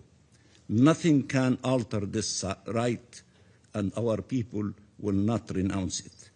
And Gaza and the West Bank, including East Jerusalem, are one Palestinian territory, confronted with the same policies, even though at different scales. Mr. President, it is imperative that the attacks against the Palestinian people in the West Bank, including East Jerusalem, by occupation forces and Israeli settlers, are brought to an end, and with them the policy of displacement and replacement of our people by uprooting communities and colonizing the land. In this regard, we hope that the very important and strong condemnations that we have heard in recent days will translate into actions that will ensure our people will no longer be subjected to such horrific attacks. Israel must also bring an end to its policy aimed at undermining politically, financially, and militarily the Palestinian Authority to thwart the prospect of independent statehood. It must stop its attacks and release the withheld tax revenues. Mr. President, this Council has often spoken of the fate and treatment of Israeli hostages, now finally free. There is no explanation why it should not show more attention to the plight of Palestinian prisoners who are arrested by the thousands, often detained without any explanation or justification, and subject to the worst forms of abuse. When a video leaked of the rape by Israeli jailers of Palestinian prisoners, the scandal in Israel was about the leak, not the rape. Some openly considered the rapists as heroes and praised them for their despicable act. There are many testimonies of sexual abuse against men, women, and children behind bars. Doctors and humanitarians are treated as animals. 100 Palestinian prisoners have died in Israeli custody in the last 2 years, either killed or left to die through medical neglect and starvation in very harsh conditions. Where else would such numbers, such facts, such horrors be met with so little attention and almost disregard? I will state once again what I have often repeated in these halls. In addition to the loss, the pain our people feel comes from the humiliation of being openly described and treated as human animals, as expendable, as if they were not children of the same God, humans endowed by their Creator with rights. The first step towards peace and coexistence is Palestinian freedom and recognition of our existence. Every life matters, and we must stand together against all attacks against civilians, regardless of the identity of the victims, regardless of their nationality or faith or origin. We must stand together against subjugation, abuse, and violations, regardless of the identity of the perpetrators. We must stand against a reality and discourse that breeds hatred. We must stand in defense of all children, of life, of humanity, of human dignity, of shared humanity.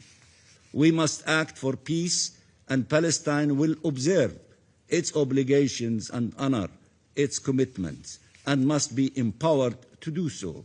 But peace must be a shared objective to become a common reality. We will continue to work with the U.S. administration, Saudi Arabia, and other regional and international partners to chart this irreversible and credible pathway towards freedom, independence, and peace. Mr. President, it is time to choose peace, a peace that comes through the fulfillment of Palestinian rights, not their continued denial, a peace that comes from mutual recognition, not negation, from accepting that we belong, all of us, to humanity, and that as such, our rights and our dignity must be respected. It comes from accepting that security has to be shared to be sustainable, and that we will neither disappear or surrender. Mr. President, a lot has been written about what happened in these halls a few days ago. Even more importantly, a lot has been written about what is happening on the ground as we speak. So it is useful to assert in all clarity that what is Palestine's position and the position of the 8 Arab and Islamic countries and the position of the Arab and Muslim world and of the international community at large, so there is no ambiguity about the objectives we are pursuing. We want to see the ceasefire respected by all and rendered permanent. Israeli forces have to fully withdraw from the Gaza Strip. There can be no occupation, no annexation, no partition of Gaza, no separation from the West Bank, and no forced displacement. There must be no violence and no incitement. There must be one Palestinian state, one Palestinian government, one Palestinian law, and one Palestinian gun. Israel's illegal occupation of the Palestinian territory must come to an end without delay, as concluded by the International Court of Justice and numerous resolutions of this Council and the General Assembly. The independence of the State of Palestine must be achieved and the two-state solution implemented. This is what fundamental and peremptory norms of international law that constitute the pillars of our international law system prescribed. And this is the path to peace. Allow me now to say a few words in Arabic. سيد الرئيس، اسمحوا لي في الختام أن أقول كلمة حول دور الجزائر في مجلس الأمن، والتي قادت على مدار عامين كافة الجهود من أجل تحقيق وقف إطلاق النار. وقف إطلاق نار يضع حداً للإبادة الجماعية في غزة، وعملت مع الأعضاء المنتخبين العشر لتقديم القرارات وحشد الدعم لها من قبل باقي أعضاء المجلس، بالرغم من محاولات ثنيها عن ذلك أو اصطدام هذه الجهود بالفيتو.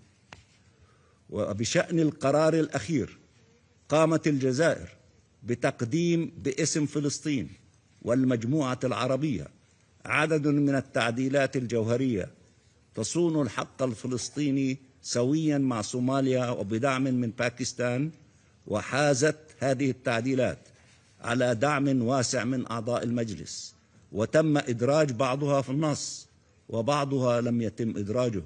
واستمرت الجزائر حتى اللحظة الأخيرة في محاولاتها لإدخال تعديلات على النص بما في ذلك بصفتها الوطنية، وذلك حتى بعد صدور بيان الدول الثمانية العربية والإسلامية مع الولايات المتحدة دعما للقرار.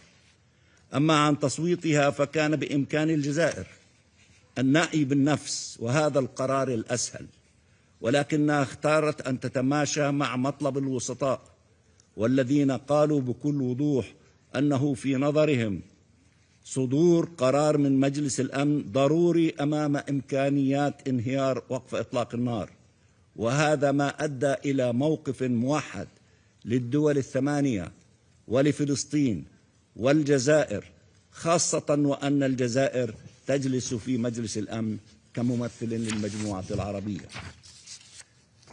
إنقاذ غزة وإنقاذ شعبنا في غزة يتطلب قرارات مصيرية وصعبة، وعلينا أن نعمل جميعا كي يكون إنقاذ غزة هو حجر الزاوية نحو إنقاذ فلسطين وتحقيق حرية شعبنا وصون كرامته.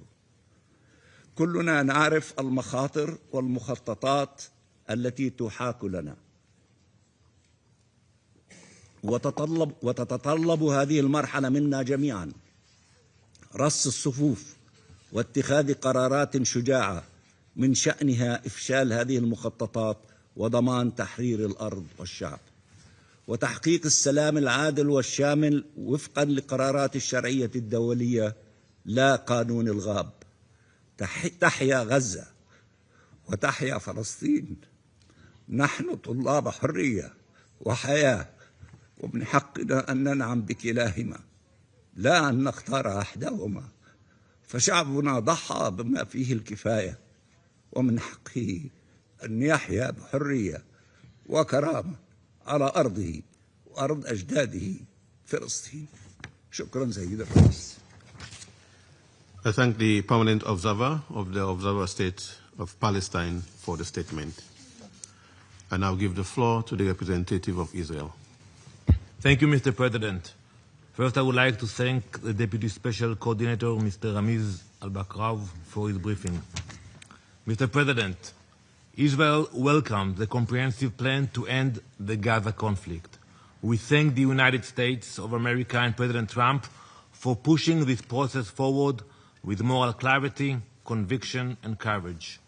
Israel is fully committed to meeting our obligations under this plan.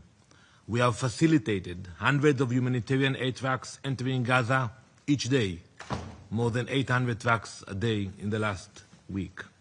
We have clearly marked the yellow line to ensure operational clarity. We have released Palestinian terrorists, not prisoners, terrorists, including murderers, and withdrawn our forces as required. We are working in close coordination with international partners. Hamas, on the other hand, continues to blatantly violate the terms of the plan. They failed to meet the 72-hour deadline to return the hostages. They have already killed 3 of our soldiers during the ceasefire and repeatedly sent terrorists across the Israeli lines to attack our forces. This Saturday brought yet another breach. A Hamas terrorist entered Israeli-controlled territory to attack our soldiers along a humanitarian aid corridor. Israel responded by eliminating 5 senior Hamas operatives involved in these attacks. Israel will continue to honor its commitments under the plan, but we will not hesitate to neutralize immediate threats to our citizens and our soldiers. We remain focused on achieving our goals, bringing our fallen hostages home, and ensuring that Hamas is disarmed. We are still waiting for the return of the bodies of our 3 fallen hostages so that they can be given the dignity of a proper burial. We wait for Ron Gvili, Dror Or, and Sudisak Rintalak from Thailand. All of them are not forgotten. We will bring them home. Mr. President, many times in the last year I have emphasized that we would not stop until we brought all the hostages home. You heard me, repeating it every meeting. Israel has proven when we set a goal, we pursue it with determination and we get it done. That same determination guides our second goal. Hamas must be disarmed. Not partially, not symbolically, fully and irreversibly. The truth is that there can be no peace, no stability, and no future for Gaza while Hamas remains armed. That must be the focus of the international community. In the wake of the ceasefire, the world has seen that Hamas, what they do to the people. You saw the pictures where they publicly execute Gazans in the streets, crushing dissent, and silencing anyone who questioned its rule. As we speak, Hamas is attempting to assert its control over parts of Gaza. Israel will not allow terrorists to rebuild or reposition. They can take off their green handbands, but changing into a civilian outfit does not turn terrorists into partners for peace. This plan would succeed only if Hamas permanently loses its weapons. Some colleagues, even today, have suggested that the Palestinian Authority could be the one to disarm Hamas and rebuild Gaza. But this assumed the PA would suddenly do something it has never done and has never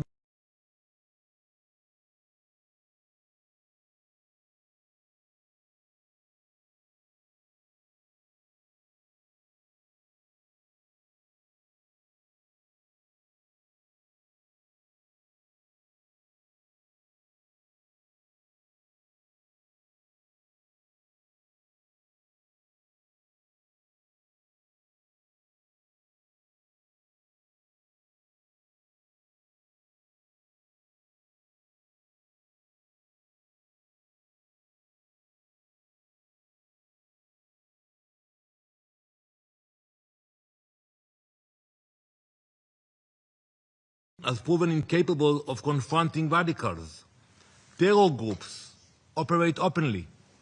Iranian weapons slip into Judea and Samaria unchecked. Extremists grow stronger because no one stops them. So Israel has to step in, to seize the weapons the PA ignores, to dismantle the cells it won't confront, and to disarm the terrorists it refuses to challenge. Last month, for the third time this year, Israel intercepted a major Iranian shipment bound for these groups. It included 29 explosive mines, 15 rockets, and 60 pistols, all sent by Iran into Judea and Samaria. This is the consequence of PA inaction. Israel is left to dismantle the terror networks they refuse to confront. The PA is not short of armed bodies. Let me name a few of them. They have the preventive security, Al-Aman al-Wiyaki, with about 4,000 trained operatives. They have the civil police, Al-Shurta al-Madaniya, of 9,000 operatives. They have the Presidential Guard, Al-Aras al-Raisi, of 2,000 operatives. The Civil Defense, and its largest armed wing, the National Security Forces, with roughly 8,000 uniformed personnel. And you add to that the general intelligence and military intelligence networks, and the PA controls over 32,000 armed operatives. 32,000 in Judea and Samaria. The PA has the manpower, the equipment, the resources to fight these terrorists. You should ask them why they do not mobilize those forces. Send the troops from Ramallah to stop the violence, confiscate weapons, and confront these terrorists. Moreover, the Palestinian Authority is not only failing to stop terror, it is incentivizing it. The clearest example is the PA's pay-for-slay policy. And I want to remind my colleagues of what we exposed last month when we met. The PA is still paying terrorists, but now it's under different packaging. In February, President Abbas told the world he was reforming the system because many of the countries here, you told him we will not give you any more money if you will not stop with the pay to slay. So he said very nice in English that he would reform the system. He scrapped the old law and replaced it with a shiny new plan, and it's called now social criteria. That was the English language version. But a few weeks later in Arabic, Abbas said something very different. At a gathering of the Fatah in Ramallah, he said, and I quote, "I told you once and I stand by my word, even if we have only 1 penny left, it is for the prisoners and the martyrs." I think he used that quote also at the UN. This is double language at its worst, Mr. President. What is more is that the new system didn't shrink the program of pay to slay. It expanded it. More than 2,000 households suddenly became newly eligible. And let's be honest, that is not welfare. That is putting terrorists on a payroll. For example, a terrorist who murdered innocent civilians and was convicted for 10 years in prison, he will get every month $1,800 directly to his family account. And when he gets to jail, he will get a special bonus, a lump sum of $4,500. You know, in Ramallah, it's a lot of money. A benefits package most law-abiding young people in Ramallah can only dream of, that all of a sudden the family will get a monthly stipend, almost $2,000. They don't need to work. They don't need to worry. And you look at the budget of the PA, and we heard a few concerns from distinguished colleagues about the budget of the PA. It tells the rest of the story. In 2024, the PA paid $144 million in these stipends, salaries to terrorists. In 2025, they have already committed $214 million, and the year is not over yet. The PA, unfortunately, has not ended pay for slay. It has grown pay for slay.